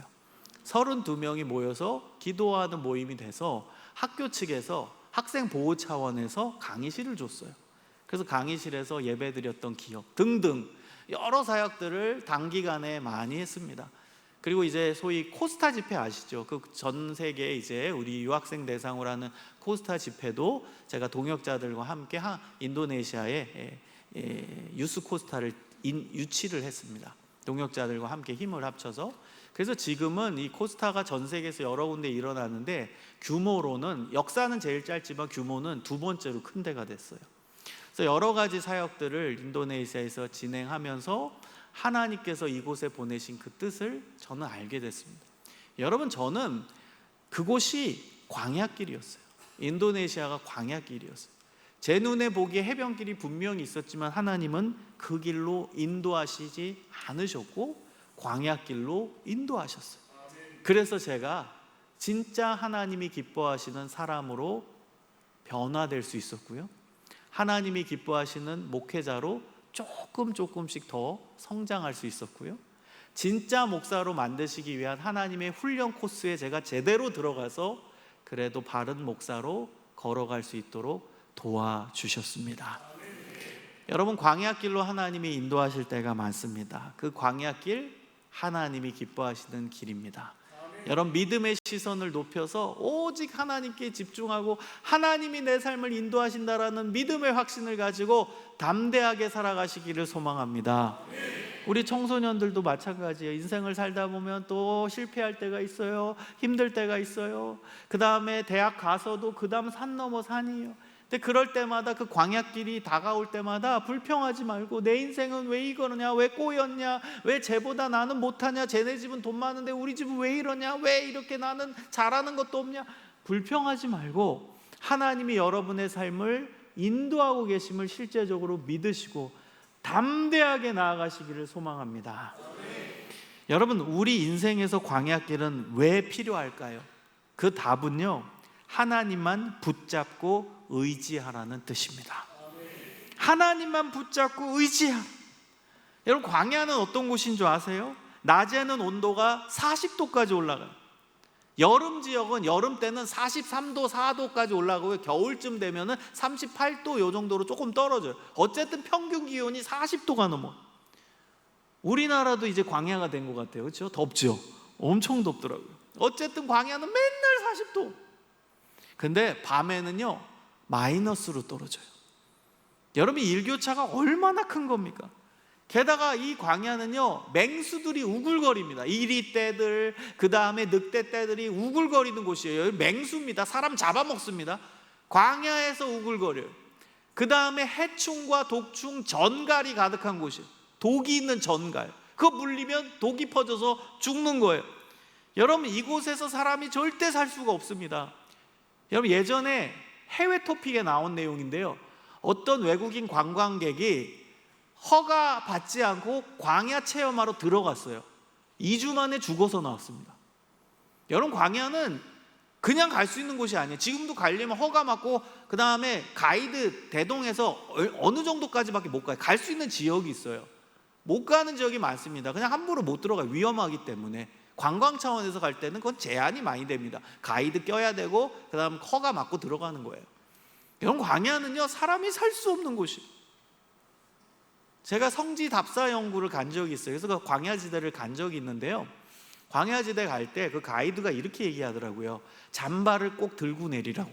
그때 이제 낮에 내렸기 때문에 42도, 43도 너무 더운데 그 반팔에 막 물 들이키고 막 이런 상황이에요. 근데 두꺼운 잠바 챙겨오라고 해서 챙겨왔어요. 그거 들고 내리라는 거예요. 그래가지고 그 같이 갔던 사람들은 다 안 들었어요. 그 잠바를 그냥 버스에 뒀어요. 근데 저는 또 말을 잘 듣거든요. 그래가지고 땀 뻘뻘 흘리는데 그 두꺼운 잠바를 들고 내렸어요. 그거 끌고 무거운 잠바 들고 걸어가는데 얼마나 힘들었는 줄 아세요? 너무 불평하고 이거 왜 갖고 오라는 거야 막 짜증내고 있는데, 거기서 이제 뭐 예배도 한번 드리고 거기 광야에서 뭐 묵상도 하고 뭐 그런 시간을 가졌어요. 그리고 나서 시간을 좀 지나고 나서 이제 3시쯤 됐습니다. 오후 3시쯤 돼서 이제 버스로 돌아가는, 한참 걸어왔기 때문에 또 돌아가야 되는 그 찰나인데, 우와, 그때부터 점점점 추워지기 시작하는 거예요. 추워지게, 바람이 선선하게 오더니 추워지기 시작해요. 그리고 나서 이제 1시간 정도 지나고 계속 걸는 거예요. 1시간 걷고 4시쯤 됐을 때는 와, 너무 추운 거야. 그래서 저는 바로 잠바를 입었죠. 그리고 걷는데 이 옆에 잠바 안 들고 온 사람은 내 옆에 딱 달라붙는 거예요. 춥다고. 같이 좀 여기 좀 이렇게 좀 이렇게 껴안고 가자고. 뭐 춥다고.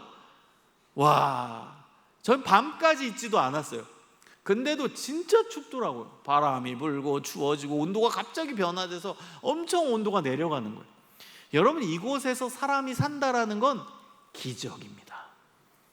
게다가 여기 먹을 게 있나요? 물이 있나요? 물 찾으려면, 그 오아시스 찾으려면 한참 가서 어디 있을지도 모르는 그 상황이에요. 못 찾으면 목말라 죽는 거예요. 밥도 없어요. 먹을 게 없어요. 여러분, 이곳에서 이스라엘 사람들이 몇 년 살았죠? 4일 살았어요? 40일 살았어요? 40년 살았어요. 40년. 여러분, 이건 기가 막힌 얘기입니다. 40년. 신명기 8장 2절에 보면 내 하나님 여호와께서 이 40년 동안에 내게 광야길을 걷게 하신 것을 기억하라. 이는 너를 낮추시며 너를 시험하서 내 마음이 어떠한지 그 명령을 지키는지 지키지 않는지 알려 하심이라. 광야길을 걷게 하신 이유가 뭐라는 거예요? 너를 테스트하사, 시험, 테스트하신 거래. 하나님 테스트. 너 마음이 진짜 하나님의 명령을 지키는지, 하나님만 의지하는지, 하나님만 붙잡고 사는지를 알려 하심이라. 여러분, 하나님께서 이스라엘 백성들을 광야로 인도하신 중요한 이유는 뭐예요? 하나님의 말씀만 붙잡고 살아라. 하나님만 의지하고 살아라. 그 이유로 광야길을 허락하시고 광야에서 40년간 살게 하셨다는. 여러분, 정말로 40년 동안에 그 광야에서 산다라는 건 기적입니다. 하나님 없이는 살 수 없는 곳이요. 그곳에서 40년 살았어요. 그러면서 이스라엘 백성들은요, 그곳에서 하나님이 누구신지를 알고, 하나님 없이는 내가 단 한순간도 살 수 없구나라는 사실을 경험적으로 알게 되는 거예요. 여러분, 이 이스라엘 백성들은 이집트에서 여러분 430년 있었어요. 대대적으로, 대대손손 430년 동안 그 이집트의 우상문화, 신전문화, 다신교 문화, 잡신문화, 이걸 계속 경험한 거예요. 그들이 그 문화의 영향을 안 받았겠어요? 여러분, 여기 혹시 이집트에 관광 다녀오신 분 있어요? 이집트 관광은요, 신전 관광입니다. 우상 관광이에요. 가보세요. 이집트 가면 구경할 게 신전, 우상, 그거 관광하는 거예요. 이집트 관광 갈 때. 여러분, 그 우상의 문화, 신전의 문화, 거기에 430년 동안 이스라엘 백성들이 살았다니까요. 그러니까 그들은 무의식적으로 이방 잡신의 문화, 우상 문화가 가득 차 있었던 거예요. 그거를 하나님께서 다 벗겨내시는, 우상의 때, 잘못된 이방 잡신의 문화를 다 벗겨버리는 거예요. 광야에서. 그리고 오직 하나님만 섬기기를, 오직 하나님만 믿기를 원하신 거예요. 여러분, 혹시 여러분의 지금 인생의 과정 중에 내가 지금 광야에 있다라고 느끼시는 분이 있으십니까? 그러면 답이 하나입니다. 오직 하나님만 의지하는 훈련을 하십시오. 여러분이 의지했던 거 내려놓는 시간입니다. 여러분, 인생의 광야의 시간을 지금 하나님이 허용하셨다면 여러분이 의지했던 걸 내리는 순간입니다. 여러분, 뭘 의지하고 있습니까? 내가 의지하고 있는 게 뭔지를 체크하는 제가 기준을 알려드릴까요? 그 기준 첫 번째는요, 이거 없어지면은 내 삶이 흔들릴 것 같은 거, 여러분 그게 여러분이 의지하고 있는 거예요. 여러분 이거 없으면 여러분 삶이 흔들릴 것 같은 게 뭡니까? 어렵게 모아서 산 아파트입니까? 아니면은 좋은 명문대 학벌입니까? 뭡니까? 그거 없어지면 내 삶이 흔들릴 것 같은 거, 그게 여러분이 의지하고 있는 거예요. 그리고 여러분의 관심사가 뭔지를 알려드릴까요? 그거는 여러분이 제일 사고 싶은 겁니다. 그게 여러분의 관심사고, 여러분 잘못하면 그게 우상일 수도 있어요. 내가 정말 사고 싶은 거. 여러분 우리 자신을 돌아봐야 돼요. 진짜 내가 하나님만 의지하고 있는지. 하나님만 의지하고 있다라는 건 하나님만 생각하면 힘이 나는 거예요. 여러분 하나님 생각하면 힘이 나십니까? 하나님만 계시면 됩니까? 정말입니까? 여러분 마태복음 18장 1절에서 4절에 이렇게 나옵니다. 그때 제자들이 예수께 나와 이르되 천국에서는 누가 큰 자니까? 예수께서 한 어린아이를 불러 그들 가운데 세우시고 이르시되 진실로 너희에게 이르노니 너희가 돌이켜 어린아이와 같이 되지 아니하면 결단코 천국에 들어갈 수 없느니라. 여러분 어린아이는 어떤 특징을 갖고 있죠? 엄마 아빠만 졸졸졸 따라다닙니다. 엄마 아빠가 없이는 단 하루도 살 수 없어요. 여러분 갓난아기를 생각해 보십시오. 갓난아기 옆에 엄마 아빠가 없으면 갓난아기는 살 수 있어요? 절대 못 산, 죽습니다 얘는. 그래 그 면을 예수님께서 강조하신 거예요. 우리는 오직 하나님만 우리 삶에 역사하셔야 됩니다. 하나님이 없이는 단 한순간도 살 수 없는 상태가 돼야 그게 영적인 어린아이의 상태입니다. 여러분 하나님만 졸졸졸 따라다니시길 소망합니다. 하나님만 생각하고 힘이 나시길 소망합니다. 느헤미야 6장 10절에 여호와로 인하여 기뻐하는 것이 너희의 힘이니라. 하나님 때문에 기뻐하는 게 우리의 힘이어야 됩니다. 여러분 다윗이 골리앗과 싸울 때 사무엘상 17장 45절에 이렇게 고백합니다. 너는 칼과 창과 단창으로 내게 나아오거니와 나는 만군의 여호와의 이름 곧 내가 모욕하는 이스라엘 군대의 하나님의 이름으로 내게 나아가노라. 할렐루야. 여러분 칼과 창과 단창은 그 당시의 힘이에요. 힘이에요. 힘. 칼, 단창, 가장 중요한 무기, 힘이에요. 그런데 다윗은 고백합니다. 너는 칼과 창과 단창으로 내게 나온다. 근데 나는 그거 없다. 내가 가지고 있는 건 오직 만군의 여호와의 이름이다. 여러분 만군의 여호와의 이름으로 승리하시기를 소망합니다. 사도행전 3장 6절에 베드로와 요한이 성전 미문에 앉아있던 지체장애인에게 이렇게 말합니다. 은과 금은 내게 없거니와 내게 있는 이것을 내게 주노니 곧 나사렛 예수 그리스도의 이름으로 일어나 걸으라. 여러분 은과 금은 그 당시의 힘입니다. 지금도 돈은 파워입니다. 돈 힘이에요. 돈은 힘이 있어요. 강력한 힘입니다. 근데 베드로와 요한은 얘기합니다. 은과 금 나 없다. 돈 없다 이거예요. 그러나 내가 가지고 있는 건 뭐예요? 나사렛 예수 그리스도의 이름이다. 여러분 나사렛 예수 그리스도의 이름이 나의 유일한 힘이 되기를 소망합니다.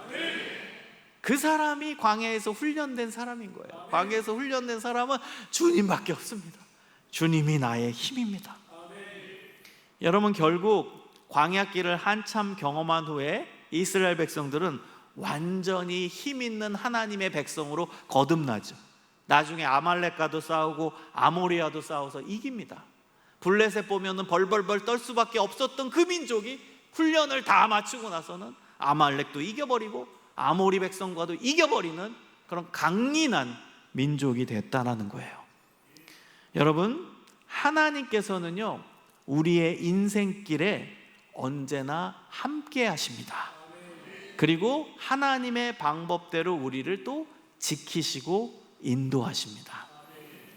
여러분 21절 22절 우리가 읽은 본문을 보면요 하나님께서 이스라엘 백성들 앞에 가셔서 낮에는 구름 기둥으로 그들의 길을 인도하시고 밤에는 불 기둥을 그들에게 비추사 낮이나 밤이나 진행하게 하시니 낮에는 구름 기둥 밤에는 불 기둥이 백성 앞에서 떠나지 아니하니라. 아멘. 여러분 이스라엘 백성들이 광야에 들어가서 광야 에담이라는 곳에 장막을 치니까 그때부터 구름 기둥과 불 기둥이 이스라엘 백성들에게 임하게 됩니다. 구름 기둥과 불 기둥은 세 가지의 의미가 있어요. 여러분 기억하시면 좋겠습니다. 구름 기둥과 불 기둥은 첫 번째, 하나님 임재의 상징입니다. 하나님이 여기 계시다, 그 상징이에요. 그래서 이스라엘 백성들은 텐트에서, 장막이 텐트예요. 그들은 이동했기 때문에 이동식 텐트를 친 거예요. 텐트에서 딱 나왔더니 구름 기둥이 있어. 텐트에서 딱 밤에 나왔더니 불 기둥이 있어. 그걸 보면서 하나님이 우리와 함께 하신다. 하나님 임재의 상징이 구름 기둥과 불 기둥입니다. 자, 두 번째는 하나님의 도우심의 상징이 구름 기둥과 불 기둥입니다. 여러분, 구름 기둥과 불 기둥이 어떤 역할을 했을 것 같아요? 구름 기둥은요, 이 광야 지대가 낮에는 40도 넘어간다고 했잖아요. 타 죽습니다. 구름이 없으면요 진짜 타 죽어요. 그래서 타 죽는 것을 막는 역할을 구름 기둥이 한 거예요. 그 뜨거운 햇살을 막아내는 기능을 구름 기둥이 했다는 거예요. 제가 인도네시아 살 때 거기도 무지하게 덥거든요. 그래가지고 거기도 막 모자 쓰고 뭐 선크림 안 바르면 큰일 나요. 제가 그러다 깜빡하고 모자도 안 갖고 오고 선크림도 못 바르고 어떤 일을 30분간 야외에서 한 적이 있었어요. 얼굴이 그냥 완전히 시뻘개져가지고 2주 갔습니다. 너무 괴로웠어요. 여러분, 이 광야지대 그냥 그 햇빛 내리쬐는 걸 계속 받자면 죽어요. 사람 일사병으로 죽습니다. 그래서 타 죽지 않도록 막아주는 역할을 구름 기둥이 했다라는 겁니다. 여러분, 심지어 시편 121편 6절에 광야지대 기후에 대해서 이렇게 묘사되어 나와요. 우리가 잘 아는 거예요. 찬양 가사인데요, 여러분 이거 그냥 생각도 않고 그냥 불렀죠. 시편 121편 6절에 이렇게 나와요. 낮에 해가 너를 상하지 않게 하며 밤에 달도 너를 해치지 아니하리로다. 아시죠? 이 찬양. 낮에 해가 너를 상치 않고, 그런 찬양이 있는데요, 여러분 이거는 이스라엘 지대, 광야 지대 기후를 얘기하는 거예요. 낮에는 해가 너무 강렬해서 우리를 상하게 한다, 죽인다는 거예요. 그 다음 밤의 달은 너무 추워서 우리를 해친다.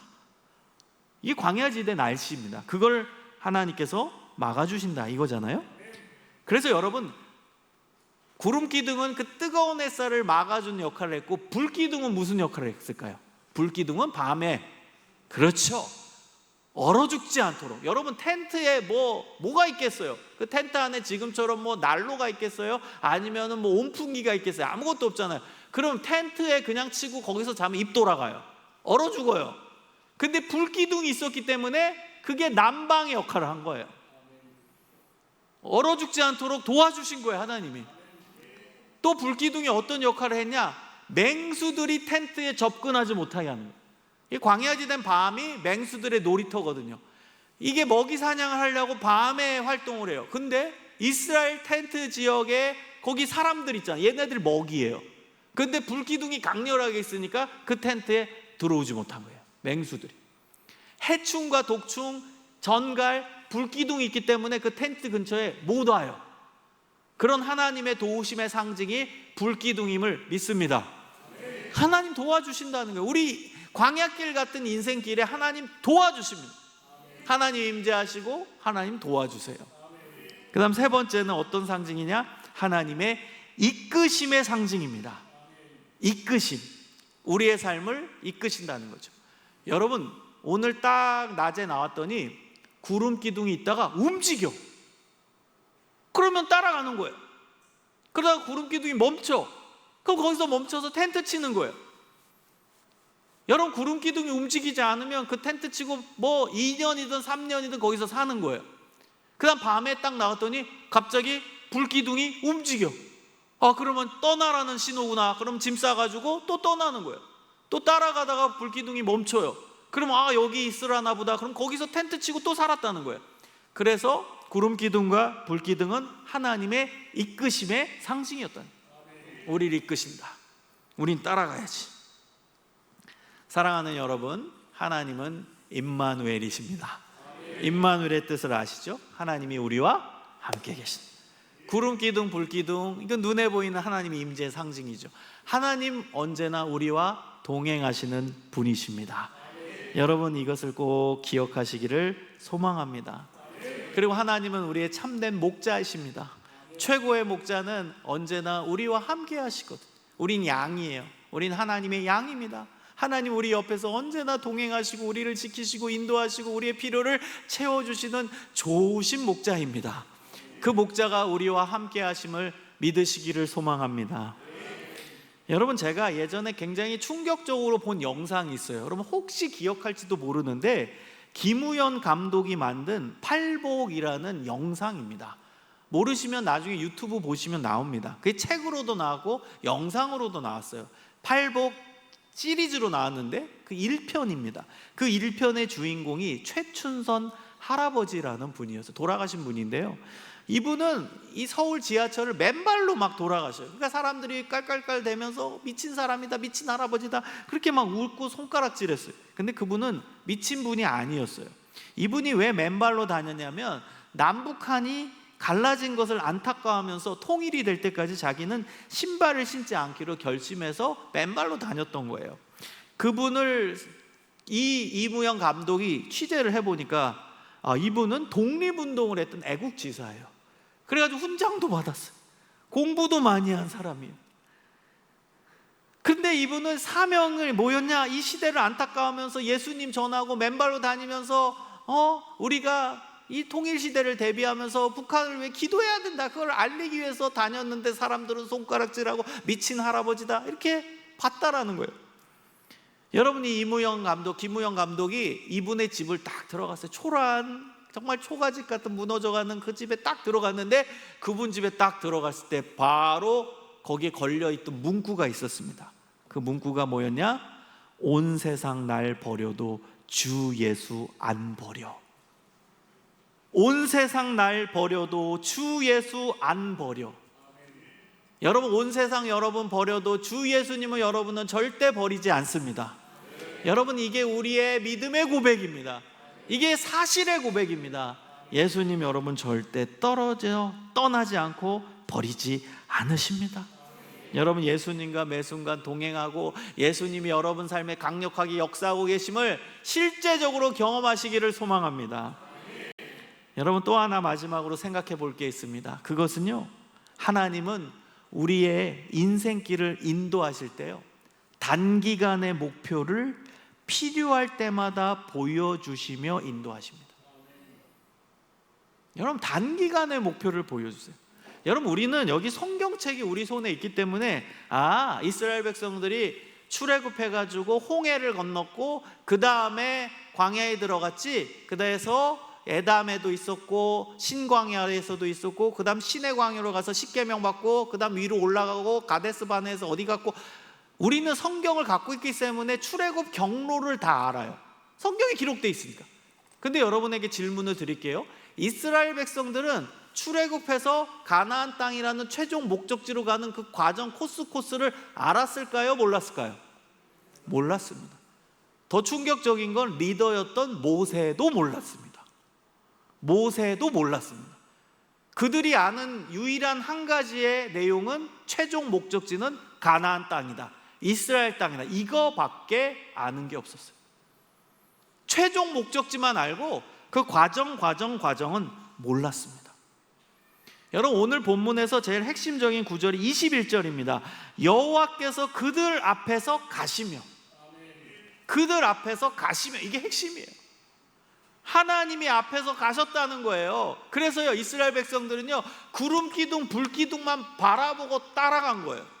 낮에 구름 기둥이 움직인다, 그럼 야 하나님이 가라나 보다, 그럼 집 사서 걸어가는 거예요. 그러다 구름 기둥이 멈추면 여기 살라나 보다, 거기 텐트 치고 또 살았어요. 갑자기 밤에 불기둥이 우르르 하면서 움직이는 소리가 들려요. 그럼 이제 나와보니까 불기둥이 움직이네요. 그럼 집 사가지고 또 밤에 걸어갑니다. 그러다 불기둥이 딱 멈춰요. 그러면 여기서 또 살라나 보다. 그럼 거기서 또 사는 거예요. 텐트 치고. 그게 뭐 하루가 될 수 있고 열흘이 될 수 있고 한 달이 될 수 있고 3년이 될 수 있고 5년이 될 수 있지만 거기서 그냥 살았어요. 여러분, 그래서 이스라엘 백성들은요, 어디로 갈지 몰라요. 구름 기둥과 불 기둥이 움직이는 대로 따라간 거예요. 따라가다 40년 지나서 도착해 보니 가나안 땅이었던 거예요. 여러분, 우리가 부르는 찬양의 가사 아시죠? 주님 말씀하시면 내가 나아가리라, 주님 뜻이 아니면 내가 멈춰서리라. 여러분, 이게 가나안 땅으로 가기까지 그 모든 과정을 이스라엘 사람들이 경험했잖아요. 그 경험의 고백입니다. 주님 말씀하시면 구름 기둥 불 기둥이 나가면 내가 나아가리라. 멈추면 멈춰서리라. 내가 가고 서는 거 주님 뜻에 있으니 주님만 신뢰하고 주님만 순종하겠습니다.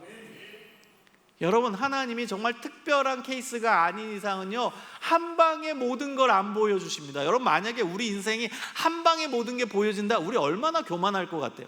우리 안에는요, 선악과를 따먹은 이후에 교만의 DNA가 우리 안에 있어요. 이건 우리의 본성이고 DNA예요. 교만의 본성이 뭔지 아세요? 하나님과 같이 되는 거예요. 여러분, 창세기 3장에 보면은 첫 번째 인간이 죄를 짓는 그 내용, 그게 원죄죠. 뱀이 유혹을 합니다. 하와한테 뭐라고 유혹해요? 이 선악과를 먹으면 너희가 어떻게 돼요? 하나님과 같이 돼요. 너희 눈이 밝아져서 하나님과 같이 돼요. 선악을 분별할 줄 하나님이 아심이로다. 중요한 핵심어는 하나님과 같이 된다라는 거예요. 너희 눈이 밝아져서 하나님과 같이 된다. 여러분, 하나님과 같이 되는데 그 인생에 하나님이 필요할까요? 하나님과 같이 되는데 하나님을 찾을까요? 자기가 하나님이지. 그래서 사람이 하나님이 되는 게 원죄의 내용이에요. 그게 교만입니다. 사람이 하나님이 되는 거, 그게 교만이에요. 여러분, 사람이 하나님이 되는 건 자기가 자기 삶의 주인이 되는 거예요. 내가 판단하고 내가 결정하고 내가 원하는 대로 다 하는 거예요. 하나님이 필요 없어요. 기도할 필요가 없어요. 내가 그냥 내 경험 갖고 내 지식 가지고 내 노하우 갖고 판단하는 거, 내 마음대로 살아가는 거예요. 내 기준 갖고. 이게 하나님이 된 사람의 모습이에요. 이게 원죄의 DNA예요. 이게 교만이에요. 여러분, 우리는 교만함이 있기 때문에 하나님께서 내 인생을 한 방에 다 보여주신다, 한 방에 다 주신다. 우리 얼마나 교만할까요? 저는 안 그럴 거예요. 여러분, 그 상황이 되지 않아서 그렇죠. 우리 그 상황이 되면은 우리도 교만해져요. 여러분, 우린 교만의 DNA가 있어요. 우리가 지금 예를 들면 겸손하다? 그러면은 어떤 영성학자는 그렇게 얘기합니다. 환경이 그렇게 겸손하게 만든 거라고. 겸손할 수밖에 없는 환경이 돼버린 거예요. 아무것도 없고 몸도 아프고 그 환경이 겸손하게 만들고, 그렇지 않으면 우린 교만하게 된다는 거예요. 여러분, 그래서요, 하나님은요, 특별한 경우가 아닌 이상 단기간의 것만 보여주세요. 그래서 여러분, 너무 철저하게 막 계획맨으로 살지 마세요. 이거는 성경적 가르침입니다. 저도 사실은 하나님 만나기 전에, 그 다음에 이 목회의 길로 들어서기 전까지는 제 성향은 완전 J입니다. J 아세요? MBTI의 J. 완전 계획형의 인간입니다. 계획. 저는 계획 세우는 걸 하루에 1시간씩 했어요. 항상. 계획맨입니다. 전 계획대로 살았던 사람이에요. 근데 제가 하나님을 만나고 그리고 하나님을 경험하면서 완전 바뀌었습니다. 그렇다고 내 맘대로 그냥 무책임하게 그냥 맘대로 살겠습니다, 그 얘기가 아닙니다. 하나님이 인도하신 대로 가겠습니다. 여러분, 이 순종의 마음이 전제입니다. 우리 청소년들 앞길 하나님께 맡기세요. 하나님이 보여주신 길로 가겠습니다. 우리 청년들도 걱정하지 마세요. 미래 하나님이 보여주신 대로 가겠습니다라는 믿음의 결단이 있으면 하나님 보여주십니다. 그때 보여주십니다. 우리 어른들도 마찬가지요. 미래 막막하죠. 고민이 되죠. 나 이제 어떻게 살아야 되지? 한치 앞을 알아볼 수 없죠. 여러분, 이게 오히려 행복이에요. 왜? 하나님 말씀하시면 가면 되거든. 내가 머릿속으로 막 쥐어짜고 다 판단해서 가려면 얼마나 불편하고 힘들겠어요. 근데 하나님께 순종하는 마음을 갖고서 내어 맡기면 말씀하신 대로 그냥 가면 돼. 순종의 마음만 있으면 돼요. 그리고 그 순종의 마음이 있는 사람에게 하나님은 보여주세요. 갈 길을 보여주십니다. 마지막으로 제 이야기를 좀 더 하고 마무리 지으려고 하는데요, 제가 아까 인도네시아에 갔잖아요. 거기까지 이야기가 끝이 아니죠. 제가 여기까지 온 과정을 보면 저는 계획을 세우지 않아요. 최선은 다합니다. 여러분, 이스라엘 백성들이요, 구름 기둥이 움직일 때 최선을 다해 걸어갑니다. 그리고 구름 기둥이 멈추면 거기서 또 텐트 치고 열심히 사는 거예요. 대충 살면 안 돼요. 텐트 친 곳에서 열심히 살아가야 돼요. 하나님이 여기 머물러 하셨으니까. 그러다 또 이동하면 또 하는 거예요. 또 멈추면 거기서 열심히 최선을 다해서 성실하게 살아가는 게 필요한 거예요. 주님이 맡겨주신 대로 열심히 충성을 다하는 거예요. 제가 인도네시아에서 열심히 사역하고 있었을 때 어떤 일이 또 있었냐? 제가 어느 부흥 집회에 참여하게 됐습니다. 그건 제가 인도한 게 아니고요. 한인들을 대상으로 서울에 있는 어떤 분이 이제 강사로 오셔서 연합 부흥회를 한 거예요. 제가 그냥 구성원으로 참여를 했어요. 저 은혜 받으려고 참여를 했는데, 이분이 설교 가운데서 막 얘기하다가 자기가 유학 간 내용을 막 얘기하는 거예요. 유학, 미국에서 유학했을 때 뭐 얘기하고 막 이런 얘기를 계속 하는 거예요. 그래서 제가 이제 다 끝나고 이제 기도의 시간이에요. 하나님 뭐 기도하고 있는데 제 마음속에 강하게 하나님이 저에게 메시지를 주셨어요. 그게 뭐였냐면, 이젠 너 차례다 이거예요. 저는 그게 너무 강렬하게 다가왔어요. 이젠 너 차례다. 아니, 이 목사님 계속 미국 유학 가서 뭐 공부하고 고생한 거 그래서 준비한 얘기 막 하는데, 그게 제 마음속에 꽂혀서 제 마음속에 이제 너 차례다 이런 말씀을 하시는 거예요. 그게 너무 강렬해가지고요, 제가 집에 와가지고 제 아내한테, 내가 아까 기도할 때 하나님이 유학 가라는 마음을 갑자기 주시고 음성을 주신다고 이렇게 나눴어요. 근데 저는 그때 열심히 사역을 하고 있었고, 열심히 학교 사역하고 있었고, 열심히 교회 사역하고 있는 그때입니다. 그리고 영어는 논 지 오래고, 인도네시아는 인도네시아어를 씁니다. 영어 쓰지 않아요. 영어 논 지 오래되고, 영어 공부한 지 오래된 한참 됐어요. 근데 유학 가려면 여러분 알잖아요. 토플 준비해야지, 뭐 준비해야지, 뭐 추천서 준비해야지, 할 게 얼마나 많은데. 근데 그게 너무나 강렬히 다가와가지고 제가 인도네시아에 이제 온라인으로 제일 빨리 그 영어 시험을 볼 수 있는 데를 찾아봤어요. 그랬더니 2주 후에 있더라고요. 2주 후에. 저는 그 하나님의 음성이 너무 강렬해서 그냥 뭐에 홀린 듯이 그냥 막 그 영어 시험 준비도 안 돼 2주 후에 보는 거 막 클릭해서 신청하고 그냥 유학 갈 준비를 갑자기 한 거예요. 그래서 이제 시험을 봤습니다. 영어 시험을. 어떻게 됐을까요? 저는 진짜 정말 솔직히 이게 뭐 목사님이니까 뭐 그냥 하는 말, 공부 원래 잘했으니까 이렇게 말씀하실 테지만, 저는 제 간증입니다. 진짜로 뒷부분은 못 풀었어요. 다 찍었어요. 시간이 없어서. 열심히 나름대로는 최선을 다해 풀었는데 뒤엔 시간이 부족해가지고, 시간이 없어서 막 지문 뭐 제대로 읽지도 않고 막 찍고 막 그렇게 해서 시험을 봤는데, 그래가지고 집에 왔어요. 제 아내한테 제가 실제 이렇게 얘기했어요. 내가 하나님의 음성을 잘못 들은 것 같다고. 오늘 영어 시험 망했다고. 뒤에 다 못 풀었다고. 망했다고. 내가 아닌 것 같다고. 그냥 열심히 여기서 사역하자고. 한 달 후에 결과가 왔습니다. 어떻게 됐을까요? 점수가 잘 나온 거예요. 와, 제가 충격을 먹었습니다. 아니, 점수가 잘 나왔네. 이게 어떻게 된 거지? 이야, 이게 어떻게 된 거지? 하나님 진짜 가라나 보다. 그리고 나서 그 다음에 이제 기도를 한 겁니다. 하나님, 어느 학교를 제가 가야 되죠? 어느 학교를? 하나님, 어느 학교를 가야 될지 말씀해 주세요. 기도를 했어요. 기도를 했는데, 제가 이제 기도를 하고 그 다음날 이제 월요일이었어요. 주일날 기도를 열심히 하고, 월요일날 이제 제가 이제 사역하는 교회 이제 사무실에 딱 갔는데요. 제 사무실에 그 우리 교단 신문이 있습니다. 기독 공부라고. 그걸 구독을 했어요. 그 무료로 보내줘요. 막 선교지 있으면. 그래서 그걸 구독을 해서 봤는데 딱 와 있더라고요. 그래서 그 기독 공부 신문을 딱 봤는데, 맨 첫 장에 대문짝만하게 보스턴 대학교의 어느 학장, 신과대학 학장이 장로의 신학대학교를 방문해서 강연을 했다가 대문짝만하게 나와. 그럼 유명한 분이거든요, 학계에서. 그래서 그런가 보다. 이분이 한국에 오셨나 보다. 이분 나도 아는데 뭐 이러면서 읽었어요. 그게 월요일이었어요. 다음 이제 화요일 날 출근을 했어요. 그리고 인터넷 검색을 딱 하는데 어떤 기사를 우연히 읽었어요. 그 기사는 마틴 루터 킹 목사님 아시죠? 흑인 인권 운동가. 그분의 일대기를 다룬 그런 이제 신문 기사였어요. 막 이분의 일대기는 어쩌고 저쩌고, 뭐 마틴 루터 킹의 뭐 어쩌고 저쩌고, 뭐 기일은 언제고. 근데 맨 마지막에 이렇게 나오는 거예요. 마틴 루터 킹 목사는 보스턴 대학교 출신이다.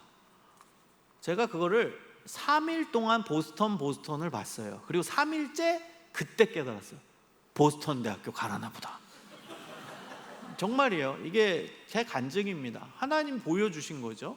3일 연속 그렇게 돼서 바로 제가 보스턴 홈페이지, 대학교 홈페이지에 가서, 그리고 나서 딱 봤는데, 그 첫 번째 월요일 날 봤던 그분이 학장이 있더라고요. 학장, 그 제일 대표적인 그 학과의 학장님이 유명한 교수님인데 이분이 진짜로 딱 있는 거예요. 그 홈페이지 갔더니. 그리고 나서 지원 서류 언제까지 봤는데 2주 남은 거야. 데드라인까지. 그래서 제가 여기 지원해 하나님 보여주신다니까 지원하겠다 해서 한국에 전화해서 교수님들한테 추천서, 제가 지금 인도네시아에 있는데 그냥 바로 보내주세요, 다이렉트로 미국에, 막 그러고 별 쇼를 다 해서 서류 만들어서 DHL로 바로 보냈습니다. 결과가 어떻게 됐을까요? 그래서 합격했어요. 그래서 바로 짐 싸고 그 다음에 좀 있다가 미국에 가게 된 겁니다. 인도네시아에서 바로 미국. 하나님이 이렇게 저를 계속 인도하셨어요. 저는 항상 열려진 마음에 하나님이 이끄시는 대로 제가 가겠습니다. 주님 말씀에 순종하겠습니다. 그 미국에 가서 공부하고 그 다음 제가 박사과정은 이제 플로리다 아래로 내려가게 됐는데요. 그것도 하나님의 인도하심이었어요. 고민을 많이 했겠죠. 어느 학교 갈지. 여러 군데 제가 대학이 다 합격했거든요. 근데 어느 대학 갈지가 선택을 해야 되는데, 사실 제가 인도네시아에서 유학을 결심하고 하나님 마음을 주신 것은 교육이었어요. 이 인도네시아의 교육들을 보면서 결국 해답은 교육이다. 교육으로 이 나라를 바꿀 수 있다. 그 마음을 주셨어요. 그래서 교육에 대한 마음을 크게 주셔서 유학을 가게 된 거였거든요. 근데 이제 어디를 갈까 고민하다가 제가 정말 공부하고 싶은 학교가 있었어요. 그 학교가 이제 제가 이제 전문성을 가지고 있는 분야에서 미국에서 제일 좋은 학교 중에 하나였어요. 항상 뭐 탑 5 안에 들어간 학교라 너무 가고 싶은 학교가 있었어요. 근데 지원했거든요. 근데 답이 없는 거예요. 다른 학교들은 다 합격했다고 오는데 그 학교만 답이 없어요. 하나님 뜻에 순종하겠습니다. 하나님은 분명히 말씀을 이 학교로 주신 것 같은데 왜 답이 없으실까요? 막 기도했어요. 그리고 제가 그 찰나에 어떤 일이 있었냐면요, 그 코스타 집회 아시죠? 코스타 집회, 캐나다 코스타에서 연락이 온 거예요. 강사로 와달라고. 근데 여러분, 코스타는요 자비량이에요. 그래서 한국 같으면 좀 큰 교회 목사님들이 강사로 많이 가세요. 그분들은 다 교회에서 다 해드리잖아요. 근데 저는 그 당시에 유학생이고 돈도 없고 아무것도 없어요. 그래서 미국에서 캐나다 가려면 비행표 들죠, 체류비 들죠. 그걸 자비량으로 할 여력이 없었고 돈이 없었어요. 유학생이어서 그 당시. 근데 기도하던 중에 하나님이 가라는 마음을 자꾸 주시는 거예요. 그래서 캐나다 코스타에 딱 갔어요. 그리고 가서 설교하고 상담 학생들 하고 대학생들 뭐 청소년 상담도 하고, 그리고 2박 3일 동안 은혜로운 시간을 가졌어요. 그리고 이제 마지막 제 숙소에서 짐을 싸려고 방에 딱 들어왔어요. 근데 이제 인터넷이 되는 때는 그때밖에 없어요. 와이파이가 숙소에 되니까. 그래서 와이파이 켜고 전원을 딱 켰는데 바로 이메일을 클릭했더니 Congratulations, 그 남쪽에 있는 플로리다에 있는 학교에서 합격됐다라는 메일을 제일 먼저, 그 은혜로운 감격의 순간, 은혜 충만했을 때 핸드폰 키자마자 딱 그 메일이 뜬 거예요. 그래서 이건 하나님 뜻이구나, 무조건 가라는 거구나. 그래서 또 바로 플로리다에 가게 된 거예요. 근데 여러분, 지금 뭐 제가 밤새서 얘기할 수 있어요. 근데 시간 관계상 줄이면, 근데 플로리다에 갔어요. 간 거는 제가 공부 정말 재밌게 했거든요. 너무 딱 맞는 공부였는데, 사실 하나님이 그곳에 보내신 이유는 공부가 아니었어요. 사역이었어요. 놀랍게. 여러분, 제가 거기서 이제 사역을 하려고 한 게 아니에요. 전 공부만 하려고 갔거든요. 갔는데 거기에 이제 유일한 한인교회가 하나 있었습니다. 그 지역에 하나밖에 없는 한인교회. 그 한인교회에 저는 한국 사람이 그리워서 그 교회에 출석하기로 결정하고 첫날에 갔습니다. 주일날. 그랬더니 그때 거기 담임 목사님이 새로운 새신자가 있다고 저를 일으켜 세우는 거예요. 그래서 이분이 저한테 이런 얘기를 하는 거예요. 한국에서 직분이 어떻게 되셨냐고. 제가 속이려 했습니다. 집사라고. 뭐 시킬 것 같아서. 근데 이제 거짓말은 못 하겠어서 기어드는 소리로 목사인데요 이랬더니 크게 말해달래요. 그래서 목사입니다. 그래서 성도들이 야, 저분 다 목사님이래 막. 그래가지고 이 목사님이, 이 한인교회 담임 목사님 부르더니 목사님이세요? 그래서 예 그렇습니다. 유학생이면서 목사입니다 했더니 그럼 저 좀 도와주세요 이러는 거예요. 그래서 저한테 시킨 게 새벽 기도. 그 다음에 저녁 예배, 자기 싫은 거 시킨 거예요. 그래서 새벽에도 그다음 저녁 예배를 또 하게 됐어요. 근데 거기까지는 좋아요. 그 정도는 뭐 할 수 있으니까요.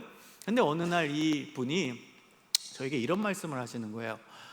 여기 유학생들이, 석사 박사 유학생들이 있는데 방치돼 있다고, 기독교 청년들인데 얘네들 수련회 좀 한번 인도해 주세요. 저한테 부탁을 하시는 거예요. 그래서 그 정도는 제가 할 수 있죠 하고 그 유학생들 10명 정도를 모아서 수련회를 했습니다. 2박 3일 동안 예배 수련회였어요. 밥만 먹고 예배 드리는. 왜? 10명이 그냥 방치되어 있는 기독교인들이에요. 그래서 그들을 모아가지고 수련회를 한 거기 때문에 거기에 누가 뭐 준비할 사람이 아무도 없죠. 저 혼자 하는 거예요. 예배밖에 할 게 없죠. 예배 수련회였어요. 밥 먹고 예배 드리고 밥 먹고 예배 드리고 자고 2박 3일 동안 예배만 드린 거예요. 그리고 나서 2박 3일 동안 이제 수련회 마치고 둥글게 앉아서 소감을 얘기하는데 다 힘든 얘기하면서 동일하게 했던 말, 예배 모임 만들어 주세요. 예배 모임 만들어 주세요. 이 유학생들이 막 힘든 얘기를 다 꺼내는 거예요. 자기는 한국에서 서울대학교 나왔는데 지금 여기 왔더니 영어 못한다고 지도교수한테 혼나고 있다고 울고, 또 어떤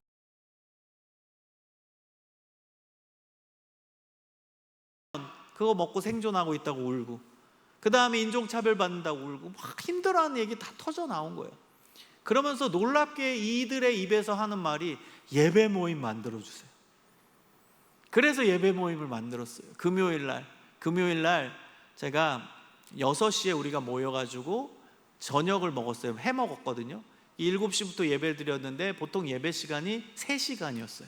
저는 평균 설교를 1시간 40분 했습니다. 제가 제일 잘하는 건 설교 길게 하는 겁니다. 짧게 하는 거 제일 힘들어합니다. 그때 훈련이 된 거예요. 여러분, 저도 양심이 있어요. 다 졸면은 안 합니다, 저는. 근데 그렇게 갈급했던 거예요. 그 예배가 살고 예배 모임이 너무 감격스러웠어요. 그 10명이 초창기 멤버고 좁은 방에서 시작을 했는데 그 냄새나는 방, 곰팡이 나는 방이 너무 힘들어서 한인교회 본당을 쓰고 싶다고 했더니 그 목사님이 하시는 말씀이, 한인교회 본당을 쓰려면 뭐 전기세 이런 거 나오는 거 고려했을 때 50명은 넘어야 된다는 거예요. 그래서 이 10명한테 우리 50명 만들자 해서 캠퍼스 뛰어다니면서 막 전도한 거예요. 저도 유학생이에요. 공부할 거 많아요.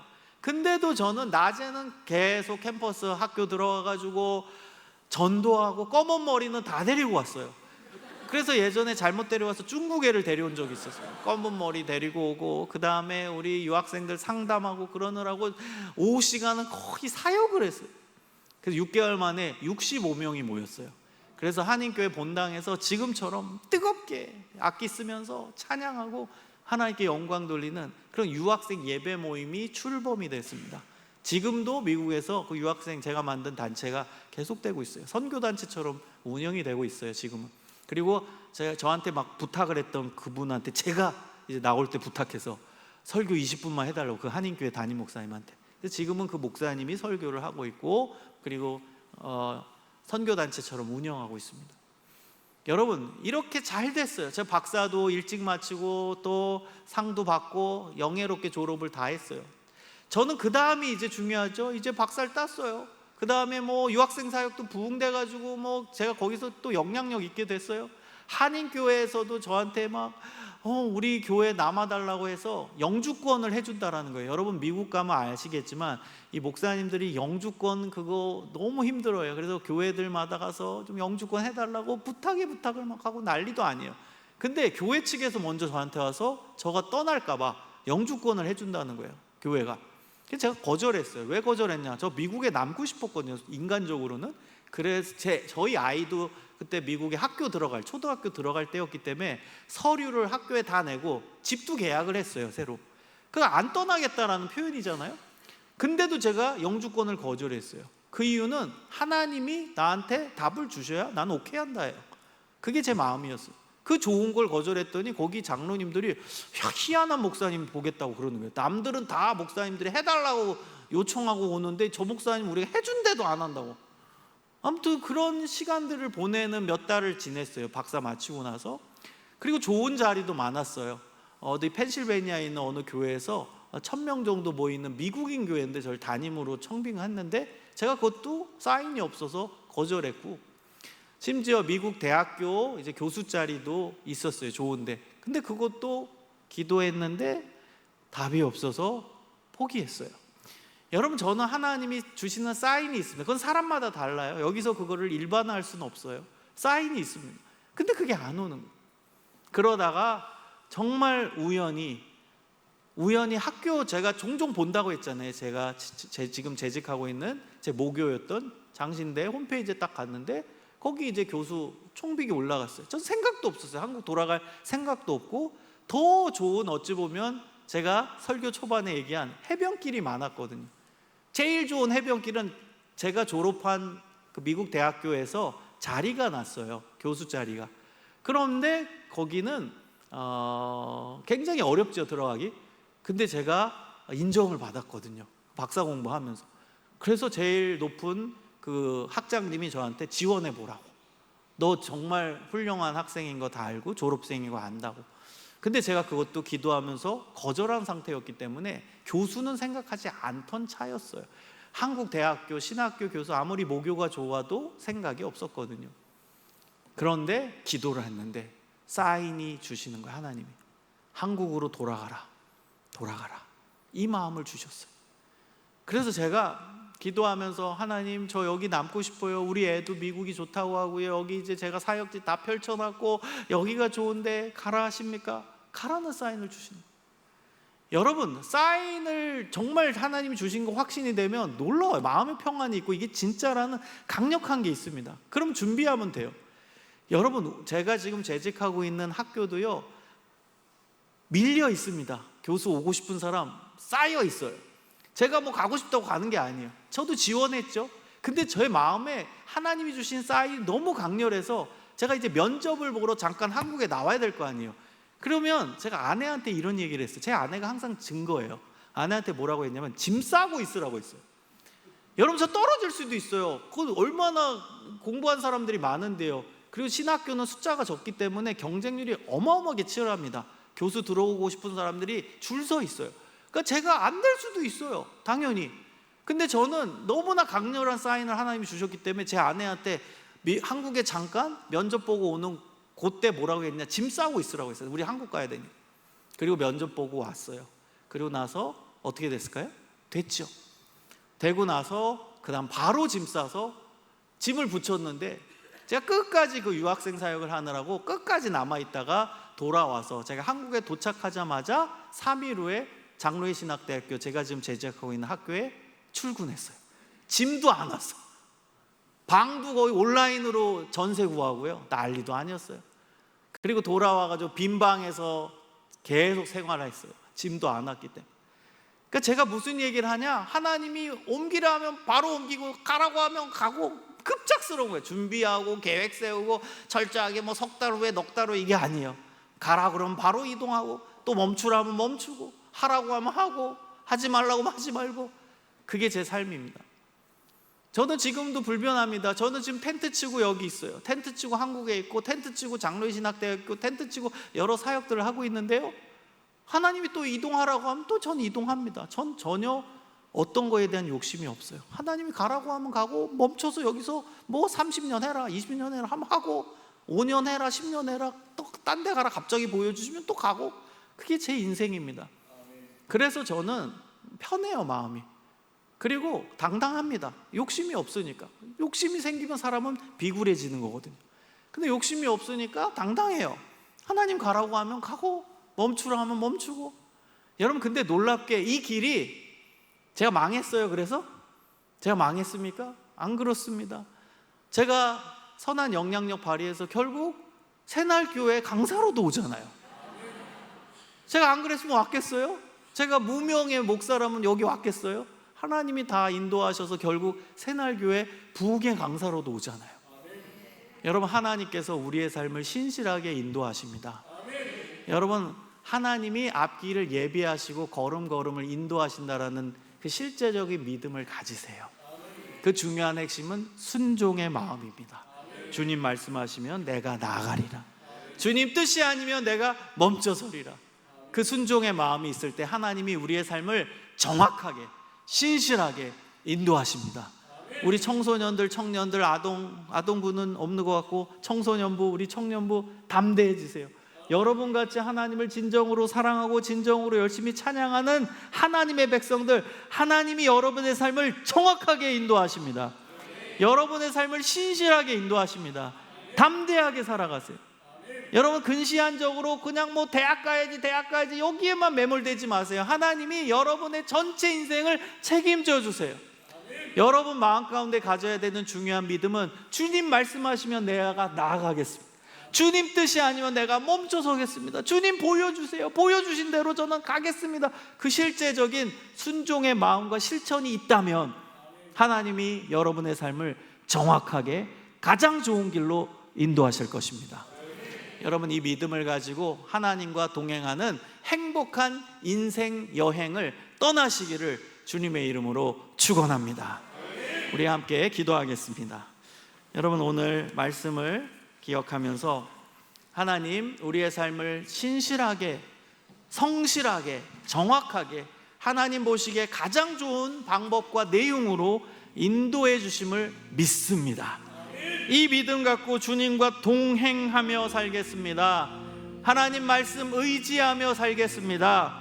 하나님의 말씀에 온전히 순종하며 살겠습니다. 주님 내가 비록 지금 광야길을 걷는다 해도 주님과 함께 하신다면 그 길이 가장 행복한 길임을 믿습니다. 하나님 저의 인생 책임져 주시고 인도하여 주시옵소서. 하나님 바라보며 하나님 의지하며 하나님과 함께하며 살아가겠습니다. 주님 저의 인생 가운데 강력하게 임재하여 주시옵소서. 저의 인생을 가장 성실하게 인도하여 주시옵소서. 주님과 매 순간 동행하는 믿음의 여정이 제 삶 가운데 펼쳐지게 하여 주시옵소서. 우리 하나님께 간절히 기도하겠습니다. 우리 주여 삼창하고 기도합니다. 주여 주여